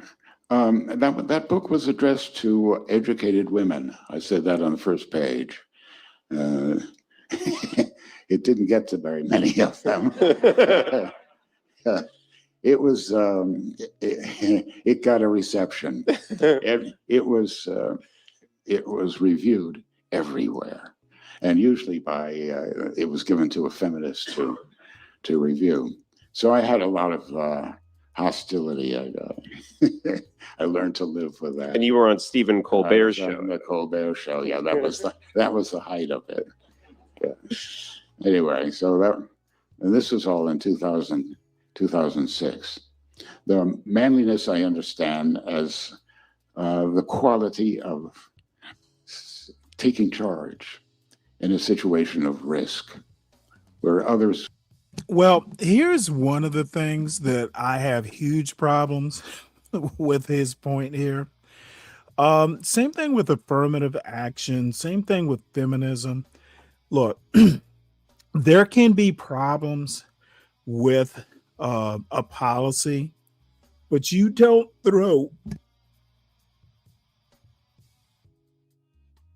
throwing the baby out with the bathwater is pretty much, excuse me, what American politics is about. Affirmative action is racist. They won't tell you why they think it's racist. They won't go in and look at the policy and see if you can take out some of the bad parts and keep the good parts. They'll just throw the whole thing out.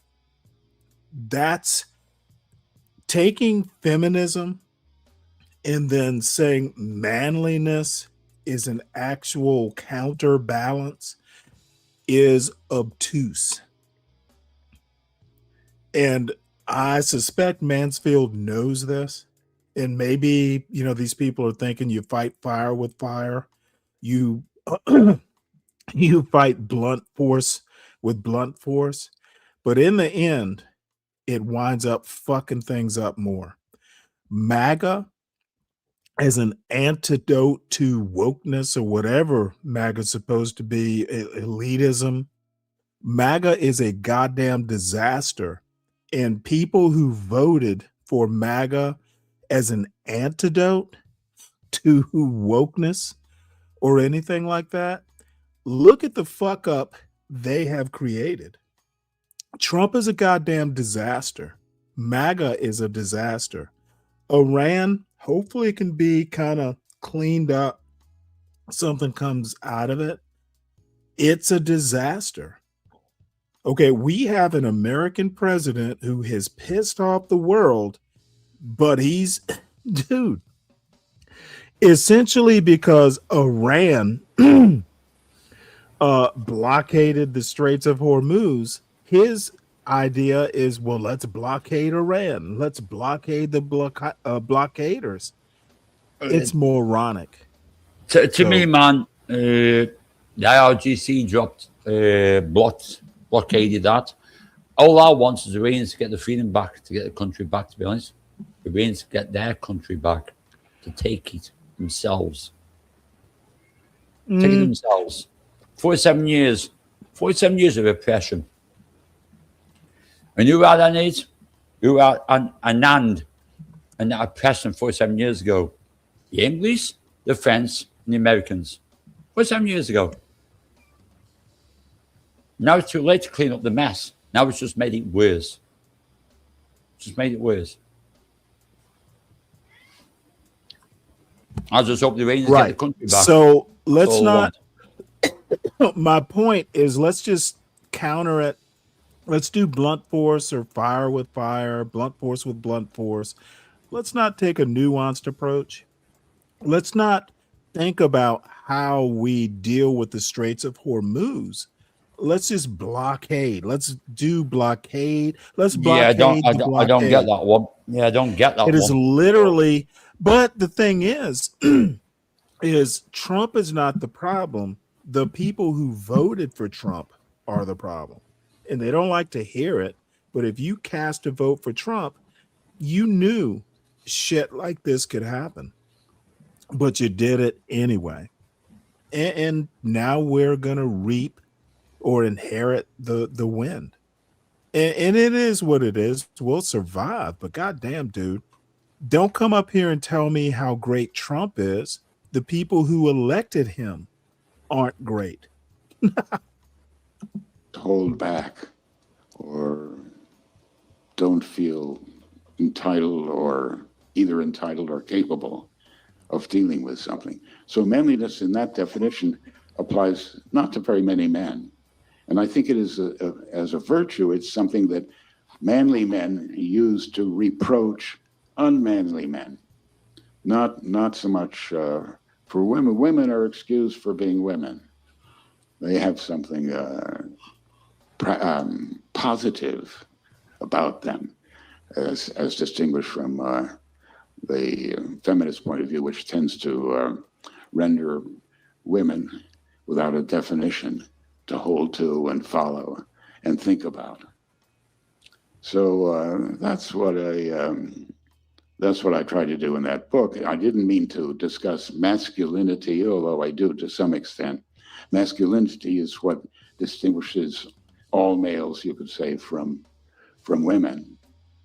And there are certain low qualities which are often described with the word toxic. And they are pretty toxic. A drunken husband is definitely a toxic masculine specimen. So, and there are levels, say, from masculinity to manliness. Gentle manliness might be a higher level. And then there's the highest level, which I called philosophic manliness. And I talked about that at the end of the book. And I also said at the end of the book that if we didn't respect men for being manly, at least to some degree, and of course with some skepticism too, they were going to feel unemployed. They were going to feel as if they have nothing really positive to inspire them and to reward them for being what they are. And I think that's happened. By the way, he's talking about masculinity now.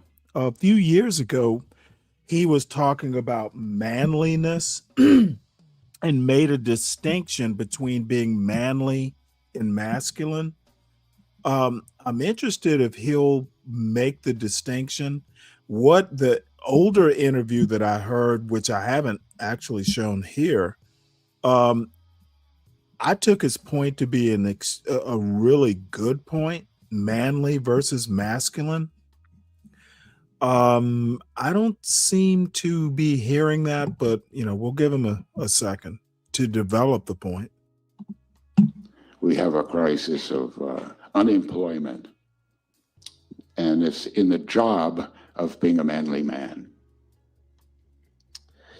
Shifting to contemporary politics a bit. As a top scholar of executive power and conservatism, let's focus a little bit on Donald Trump. Has he been a good president? What will his effect be on conservatism? Yes, well, my opinion of Trump has risen. I voted for him, but I didn't particularly like him. He doesn't appeal to me as a human type. He's vulgar. He doesn't really know beautiful things, beautiful books, beautiful art, beautiful music. That's the appreciation of those things is what keeps you from being vulgar. And he's an aggressive and selfish egoist who is shameful, really, or shameless, that isn't good, if I can say this directly to the students, isn't good for the young to watch. But on the other hand, he's done some good things, and recently his triumph of the partnership that he had with Prime Minister Netanyahu in Israel have produced really a new picture in the Middle East, where American diplomacy has not had much success for decades. Right now, he's maneuvering over Ukraine in a way that one hopes will bring him to a similar resolution of the war there. So I think he's especially been good in foreign policy. I'm not a fan of tariffs, and I am a fan of regular, limited, but still welcoming immigration. So I have a mixed view of him, but as I say, he's done pretty well in foreign policy, especially by comparison to what preceded him. Shifting to political philosophy for a moment. Soon you'll be publishing another work on political philosophy, The Rise and Fall of Rational Control, which is on modern political philosophy. What is this thing, rational control, and why has it fallen? Rational control begins with Machiavelli, in my view. This is not a controversial opinion. In fact, this whole book is a bit controversial. Although I got my reasons. Rational control means letting society be governed by reason rather than prejudice, tradition, or superstition.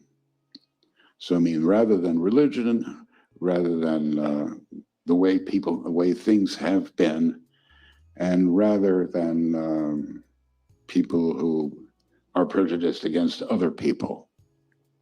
So it tries to set up merit. It's not the word that Machiavelli used. He spoke of virtue, virtu, kind of combination of courage and prudence, and criminality. Don't forget that. So And rational control works not by teaching you to be reasonable, but by teaching you how to control, or how your elites, how they can control and maneuver your irrationalities. So you can still be prejudiced, but rational control will make it so that it doesn't matter. And that's and then Machiavelli began this. He didn't finish it, so he was followed in the 17th century by Hobbes and Locke.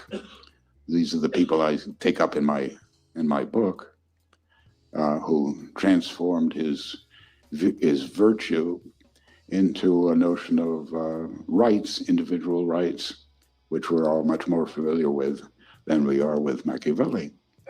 Then came Rousseau, who challenged the whole aspect of rational control. He said that reason isn't something that you can take for granted. Reason is something that develops, something that the human race did not have at its beginning.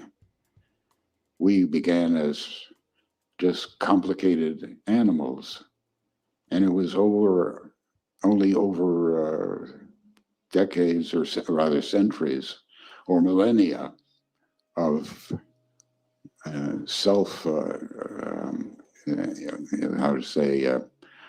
encounters with other human beings that we began very slowly to reason. So reason is something historical and not something natural, not a given.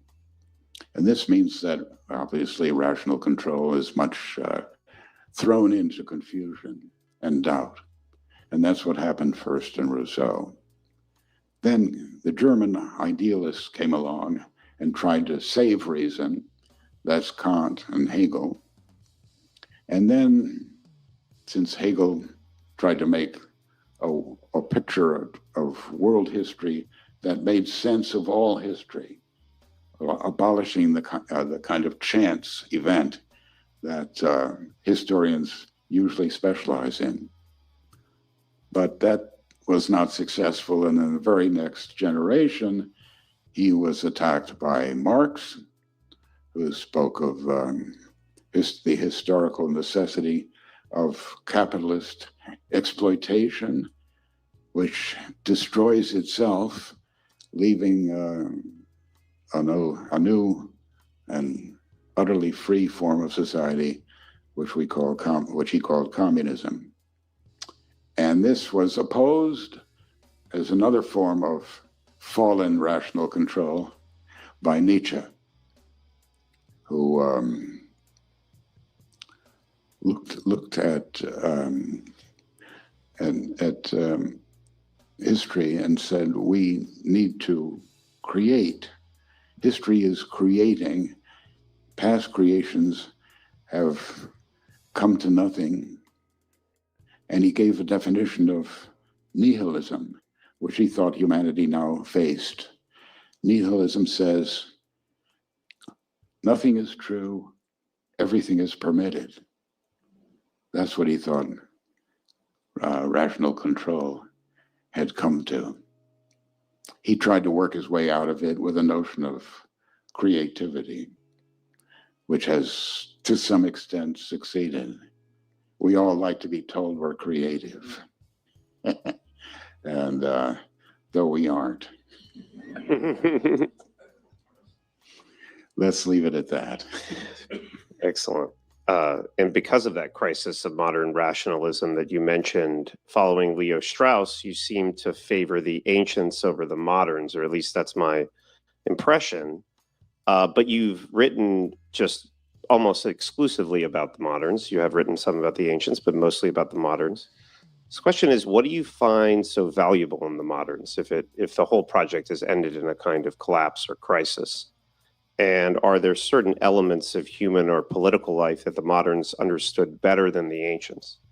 To speak in short terms, in short sentences, the ancients were about virtue, and the moderns are about freedom.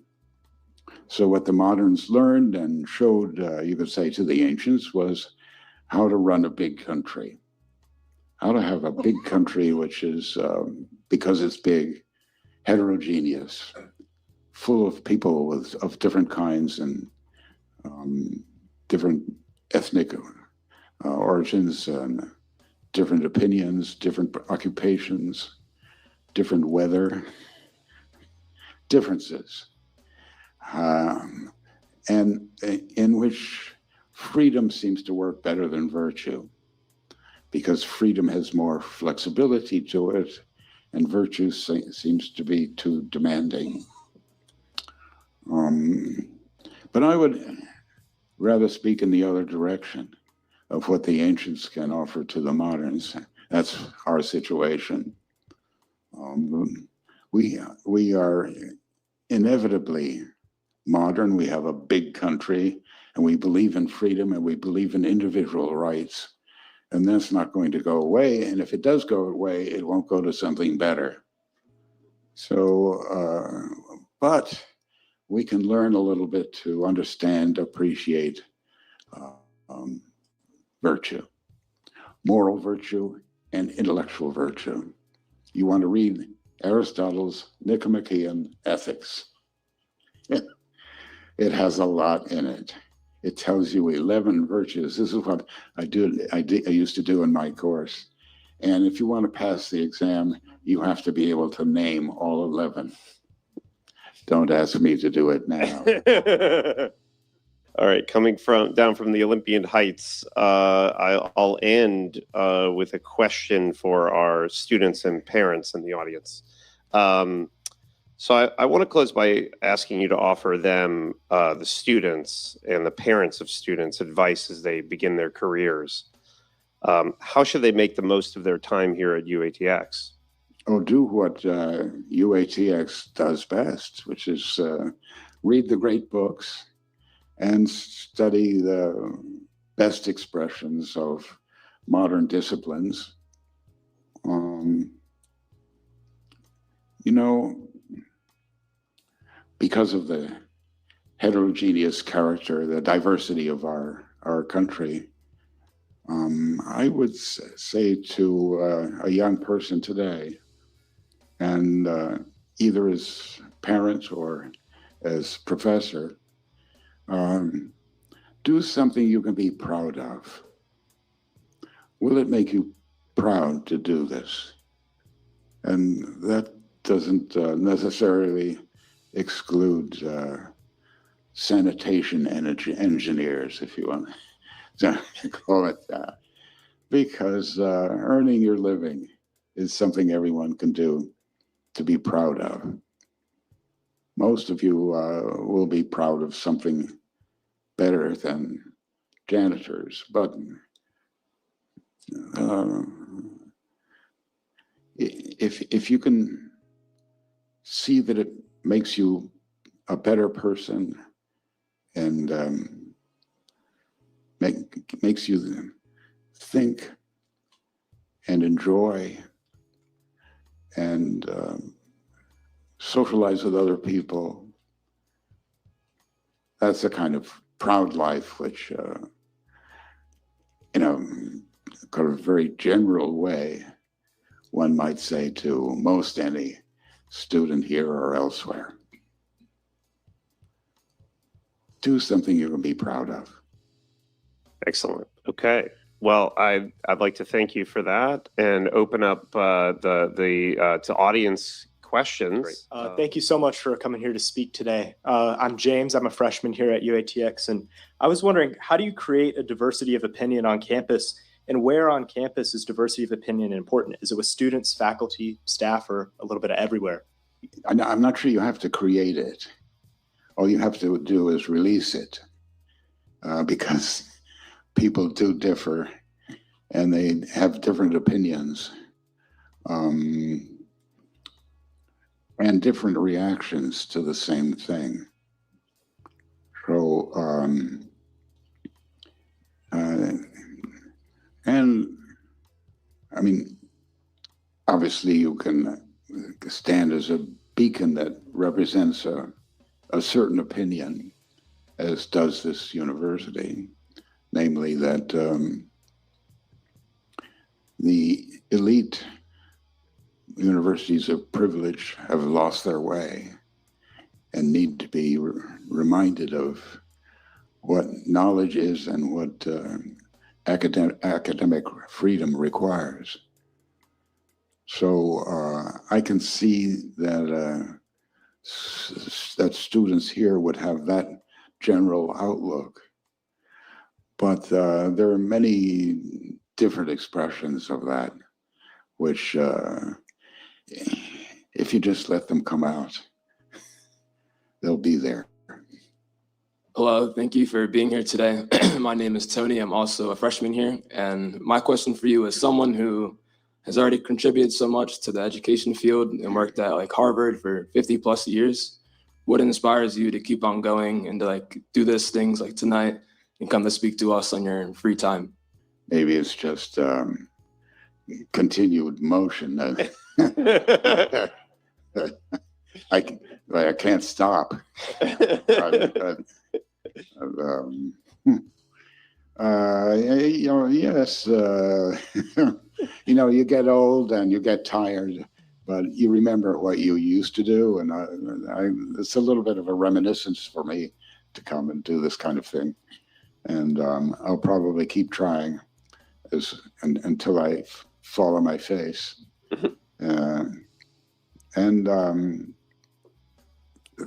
students are new. It's a great thing about being a professor that you've always got new students. There's every fall, a new generation comes in, a new class, and there they are. They haven't heard about Plato yet. So let's get going with them, and then they leave after they've had 4 years of wonderful freedom. What a wonderful thing is to escape your family. That's and you don't really escape them, obviously, but you acquire the status of being able to meet with them on your terms and not their terms. So I don't want you to forget your parents, but it does mean you've lost the sort of the supervision of your parents, and you don't yet have a job. A job has requirements, and you have to show up and behave and perform and do your job, as Bill Belichick calls it. Yeah, do your job. So this is a wonderful time in your lives, and make the most of it. Hi, my name is Lily Zuckerman. I'm a freshman here. So my question is, in light of your writing on manliness, to what extent would you attribute the decline of universities to the rising prevalence of women in the academy? Zero. It isn't the presence of women, it's the presence of feminists. So, feminist women. They I think, have brought ill to men and to children and to themselves. And I would say that the worst thing, they've sort of revealed themselves by now finding that they have no definition of a woman. Simone de Beauvoir began by her famous book on the second sex, that I think came out first in France in 1949, by saying that a woman doesn't have a natural definition, she has an historical one.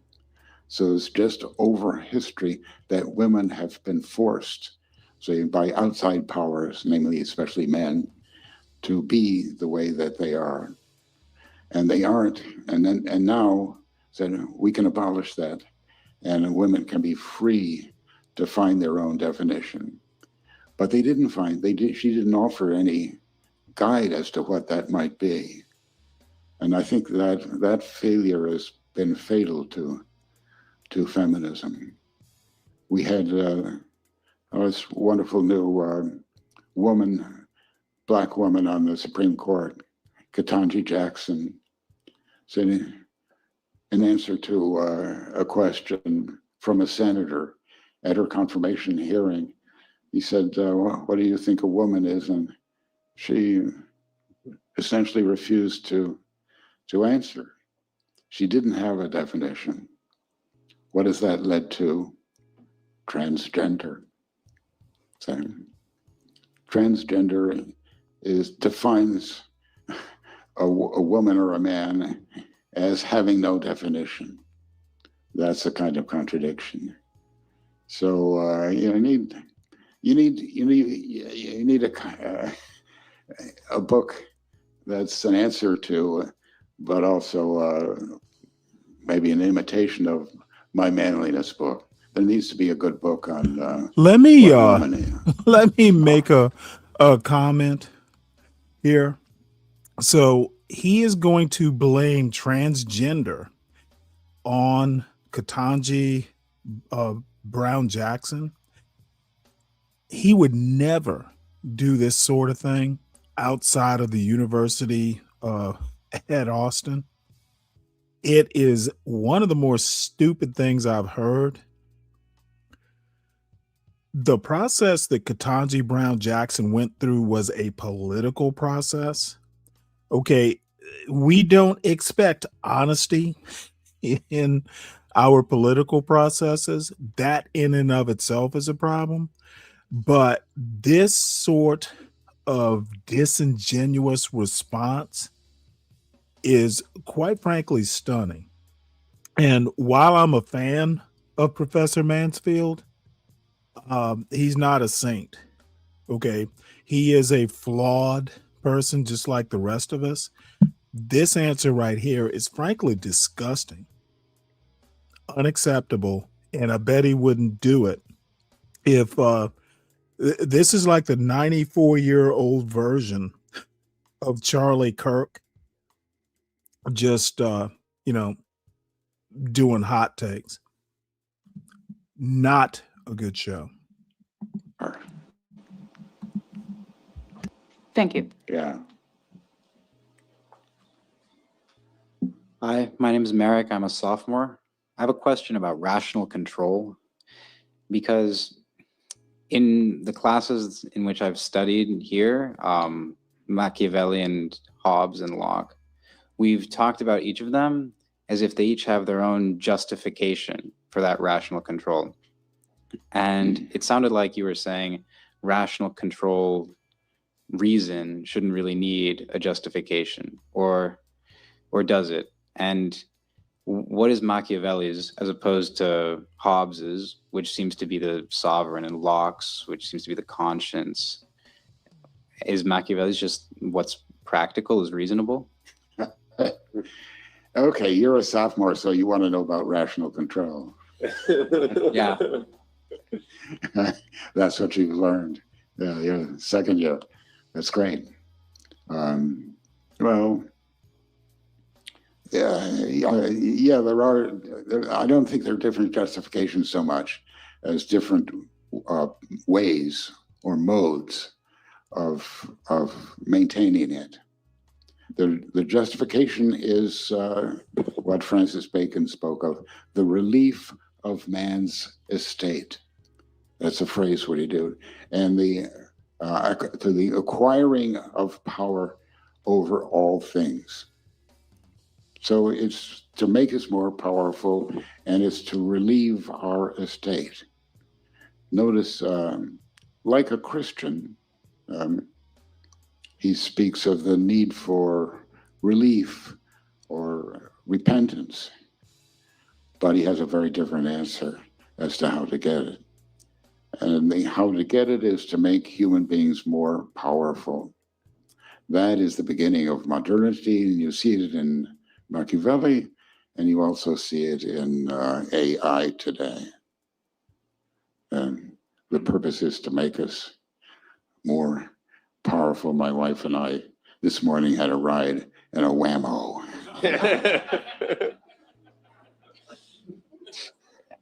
Oh, thank you. Yeah. Thank you. My name is Dylan Romer. I'm a freshman here. What is the greatest danger to a university dedicated to free speech, such as this one, and what is the role of the student in defending it? The greatest danger, perhaps, especially for a righteous university, is self-righteousness. Don't take yourself too seriously. And there are, you do have political opponents out there, but if they should happen to win the next election, this isn't going to be the death of you. So, but don't be, I said you should look for a job that makes you proud, feel proud, but don't be too proud. That needs to be added to. Pride, you deserve to feel proud in a university like this, which is taking on the opinions of all the elite universities. So I really approve of that, and I praise you for that. So do your best in presenting your case, but it's still a free country, and you can hope for the best, but you usually won't get it. You'll usually only get a part. Look at the way Americans have voted in the last half century. So about even one party and the other. That's not so bad. It means when you win an election, then you're slightly dimmed by the fact that there's another election coming in 4 or 2 years. And when you lose one, your consolation is it won't be forever. So that's, I think, a healthy way to look at politics, and a healthy thing to remember in your lives, and when thinking of other citizens and reacting with them. Thank you. Hi, my name is Alexandra, and I'm also a sophomore with a question about rational control. So in Machiavelli's discourses on Livy, he says only one time that the people are very difficult to trick, and they have this very unique source of wisdom. So when compared to rational control, as you say, it doesn't matter in this huge country if the people have different opinions. The prince will make that not effectual in the administrating of the country. How much should the prince heed the opinions of the people in the direction of government of the country? How much should the prince play tricks on the people? Is that your question, or is it? No, how much should the prince listen to the people? Listen to the people as much as he has to, but, which isn't always very much. Sometimes the people can be astonished and impressed by sensational acts. Trump is rather good at this. He makes he makes theatrical appearances and statements and especially deeds, bombing the capital of Iran, for example. Not the capital, but the nuclear energies of bomb preparations there. So in order to impress the people, you have to understand what impresses them, and it isn't always gratitude for benefits received. So if a prince gives you benefits and expects to get goodwill in return, it's likely that he'll be disappointed, because when you give people benefits, free benefits, they begin to think after a while that they're entitled to those benefits. And what is originally an act of generosity becomes a routine. So if you give them a little bit less or skip a payment, they actually get angry and accuse you of ingratitude. So it's best not to try to win people over with acts of benefaction, which you think will impress them. Much better to get them to sacrifice for you. And that's what. Let's see, once again, he has literally revealed his hand. That's a very anti-democratic point. If the people pay into a system, of course, they're going to expect benefits. Not a very well thought out answer. Again, he would never say something like this outside of this far right audience. Machiavelli tries to get his prince, or how he advises them. When people sacrifice for you, they think more of you rather than less. Why is it that parents love their children more than their children love parents?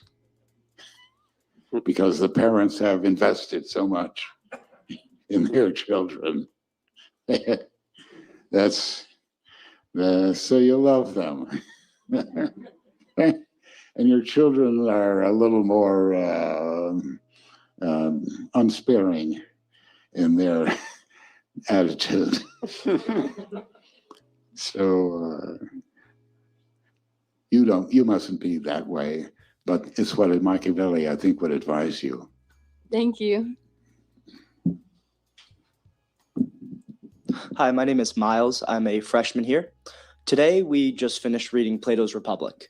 We discussed book 9 and 10, and one of the biggest topics in the book that I noticed was a descent from democracy to tyranny in a political society. I was curious as to, do you believe enough in our democratic institutions in America to fully uphold a democracy until, I don't know, the end of time? Or do you think that we'll fall into the same traps that the people of the perfect society will, into falling into a state of fully loving desire, having pure chaos within a society, and looking towards one person to lead them as a tyrant? Okay. The end of time, that's quite semantic. I would say probably we won't last to the end of time, and there will become a time when our fair country will disappear, same as all other countries preceding ours have done. To be alive means also to face death, but not for a while. Let's not do that for a while. So yes, there is a kind of cycle of good and bad that Plato speaks of, but that's from a very high standpoint. From a citizen's standpoint, it's what can we do now? And it is a fact that our country and our Constitution makes it necessary and possible for each generation to face its own crisis. That we don't have a regime that can't change or that is inflexible. And we should take advantage of the play that it gives to different parties, new thoughts, new opinions.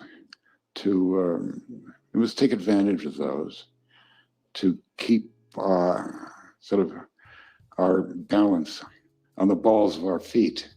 You know, when you're not when you're just standing tall and can't be pushed. So I think that's an advantage of our Constitution, that it forces through elections us to think about our self-government. Always, it's good now, or it isn't so good now. And it can be better, or it could be worse. So thoughts like that, which tend us toward reform, but reform within our Constitution. Our Constitution is America's most precious common treasure. So that's something we must hold on to. I'll leave you with that. Thank you so much. Yeah. Recently, discussing Mansfield Park, no relation to you, I recalled a statement of yours. Tell me whether it's really yours. Most choices in life are second choices. I can't recall saying that. That most choices. Well, if you'd like it, take it. Because you're talking to me in the presence of my wife.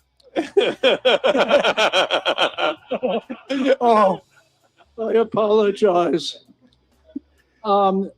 You've said a lot about academe, and I know you as our leader on the question of grade inflation. Yeah. And your famous declaration that you would now give 2 grades. You would tell the students what you really thought. Yeah. And then, without smiling, that you promised to raise it to the Harvard standard. Yeah. In what degree, you've mentioned diversity, and you've mentioned some other features. In your view of this, and I'll read your book, is there something to do with that innovation that seemed, why did we never think of this before, of student evaluations, anonymous, to replace the judgments? Yeah. I have an essay that begins, if the word student evaluation had been heard any time before 1968 in the 1,000-year history, it would have meant what the teachers judged of the students. I'd be interested. Well, you've touched on 2 of my favorite topics, grade inflation and course evaluations. Yeah, course evaluations, I was saying this earlier today, is the judgment of the unwise on the wise, or people who know less, judging people who know more. And it is good to know student opinion, but you can know it pretty well without an anonymous declaration. And I think that's what's but it's, that would be best to what it seemed to me to substitute was the purpose. It was please the customer was the new spirit of this. Yeah. And yes. Yeah. Right. It introduces the kind of like sort of makes a student into a customer. And the only place I ever heard it resisted for a while was Queens. Came in and they were saying, we go for this. But they had a leader who came back the next month at the faculty meeting and said, this is such a great idea. We can't limit it. When we put this in, we will have anonymous judgments of the administrators for their continuation in office. All right. And it kept it away for 6 years. Yes. That would indeed be a good remedy. Hi, thank you. It's great to be here with you. I would like to hear a little bit about Leo Strauss and how he shaped you. Have I heard that name? Yes. All right. He was the most intelligent person I've ever met. And I think he's one of the giants, intellectual giants of the 20th century. I would put him together with Heidegger, his great opponent. I didn't go to the University of Chicago. It was kind of a mistake of mine to go to Harvard, which he excused me for when I got to know him. He liked to treat me with mock equality because most of the people around him were his students at Chicago. And I was from Harvard and I had my PhD, and this made me equal to him, supposedly. Anyway, so I got to know him insofar as one can know him, because knowing him would be knowing the things that he knew. Didn't he say that he wished he'd written your book on Burke? Yes, he told that to a friend of mine. Yeah. Well, that might have been one of his most ironic statements. Yes, he was talking about my first book, which was on Burke, and he read it, and he told somebody else, not me, that he wished he'd written that. But I think that was youthful enthusiasm, which he was adopting for the day and the event. I don't know. Yes, it is true. I have that in my recollection. All right. Well, let's join me in thanking Professor Mansfield. Welcome, All right. everyone, to our next people. You know, I actually wouldn't have a problem doing this, but I am pretty much ready for dinner. No one has come up to the panel. You know, if anyone wants to come up and comment, the link is posted. But I noticed the numbers are draining or trailing off, and this boring stuff can drain you. And I perfectly understand. We're at 4 hours, 19 minutes. Probably don't need to go on much longer.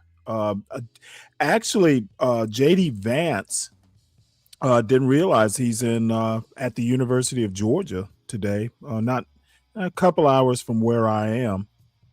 Well, good for you. Well, Khan, you kind of tend to like this sort of stuff because you can follow it. But JD Vance was at the University of Georgia today at a Turning Point USA event. Let's see how long. It's an hour and almost an hour and a half. And I'm not going to sit here for an hour and a half and listen to JD Vance. This particular video is an hour and a half too. I think I'm going to save it for tomorrow if we get to it at all. Might save it for Saturday. JD Vance, I'll probably open the show with tomorrow, even though it's an hour and a half. I am incredibly curious about what the JD Vances and the Marco Rubios. Apparently JD Vance probably needed to come home because he'd been gone for a while. Rubio is in Pakistan now. Well, he might be in Israel, but maybe they're in Pakistan. Marco Rubio is hosting the Lebanon-Israel talks. So I guess I could look it up where those talks are happening, but I'm not going to do it. I'm not that interested. I am going to wrap this up. I have made a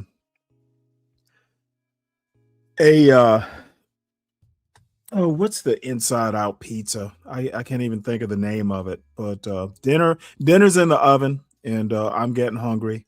Mo Love, what's up? Good to see you. Yeah, this thumbnail, it created itself. You know, Trump is I don't know what he's thinking because his base is very evangelical. I don't know what he was thinking. And you know, if his handlers, because I'm guessing there's probably some intern or some kid who kind of does the hands on, but whoever that kid is, he effed up. He made some folks real mad. So in any case, I enjoyed it. We covered some ground here. I'll be back around 3 or so tomorrow afternoon. And who knows what we'll talk about, but it'll mostly be news. So Mo Love, I wish you'd come in earlier. I haven't talked with you in a while. I miss you. So he's closer to the Antichrist. Honestly, I don't think Trump is anything like an Antichrist. I think Trump is ready to leave office. You You saw what it did to Barack Obama, turned his hair white. You saw what it did to George Bush Jr. People tend to look really old. If they're young going into office, they do not look young, especially after 2 terms.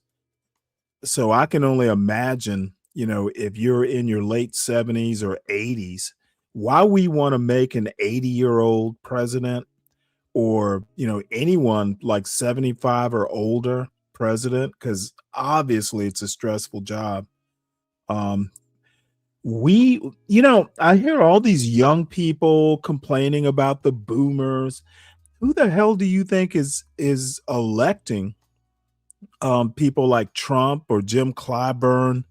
It's young people voting for these people, and then they want to complain about boomers. You don't want boomers in office, don't vote for them. It's not just boomers, voting boomers in. There are more people who are not boomers in the population than there are actual boomers. And there are fewer and fewer boomers every day. So this boomer whining is unimpressive. Trump needs to calm the heck down. He's always doing something. No, I don't think calming down is really the answer. Dude will be 80 in July. He's just, he's had his good days. Unfortunately, we're going to have to suffer through his dotage for the next couple years. But dude, he's crashing and burning. And those around him are crashing and burning, or crashing him and burning him. And he probably needs to go ahead and do some cabinet level changes, because the people, his yes men and yes women around him, are not serving him well. Probably not intentionally. They're just second rate. They don't have the ability to be good at their jobs. And time for yes men is over. He's not a traditional Christian. I think we knew that. We knew that when he was elected his first term. So anyway, I am out of here. I appreciate it. Good to see you, Mo Love. Hopefully, I'll see you, somewhere on T's show, or I guess your show. I think. Hey, anyone who's, by the way, anyone who's a content creator, feel free to drop your links before I go, so people can like, share, subscribe to your channels as well. So everyone who is a content creator and you got a wrench, you don't particularly need my approval. You have carte blanche to do it. If you have something you think people ought to be subscribing to or seeing or or admiring, so do that. I'll give you 2 minutes. Oh, that's fine. Oh, I understand. I'm old. No, I'm old and have too much time on my hands, Mo Love. I understand that you're a busy young lady. So I will see everyone tomorrow. I enjoyed it. I have a whole fascination with the Straussians, Brian. So you're going to see more Mansfield. I think he did a documentary or something. There's a whole series of interviews that Harvey Mansfield did with Bill Kristol. Those interviews are excellent. I've watched a few of them. He's younger for starters. He's a lot, not that he wasn't sharp today, but age will do that to you. His interviews with Bill Kristol are really good. He is on the ball. And of course, they're a little bit more right leaning than I am, but I don't have a problem with some or maybe half of some of the Straussian stuff. Some of the stuff is really good. I think the people at Claremont, this worshiping of the founders, in ignoring their very apparent flaws. I was watching something today. It was a historian talking about Notes on Virginia, the Thomas Jefferson. I guess it was kind of like a pamphlet or something that he did. Dude, it's just blatant racist. It's like amazingly racist. And this, he was a man of his times thing. Jefferson knew that slavery was a problem. The founders knew that slavery would eventually come back and haunt people. But American legislatures, American politicians, kicking the can down the road is the most American governmental maneuver possible. We'll leave it for the next generation to deal with. That's what the founding fathers did, and the framers of the Constitution even more so. So, anyway, enough of my the founders were sons of God. Yeah, Jefferson and Sally Hemings. That's a version of Joseph and Joseph and Mary, right, Brian? So, enough blasphemy from me. I will see you all tomorrow. Have a good night.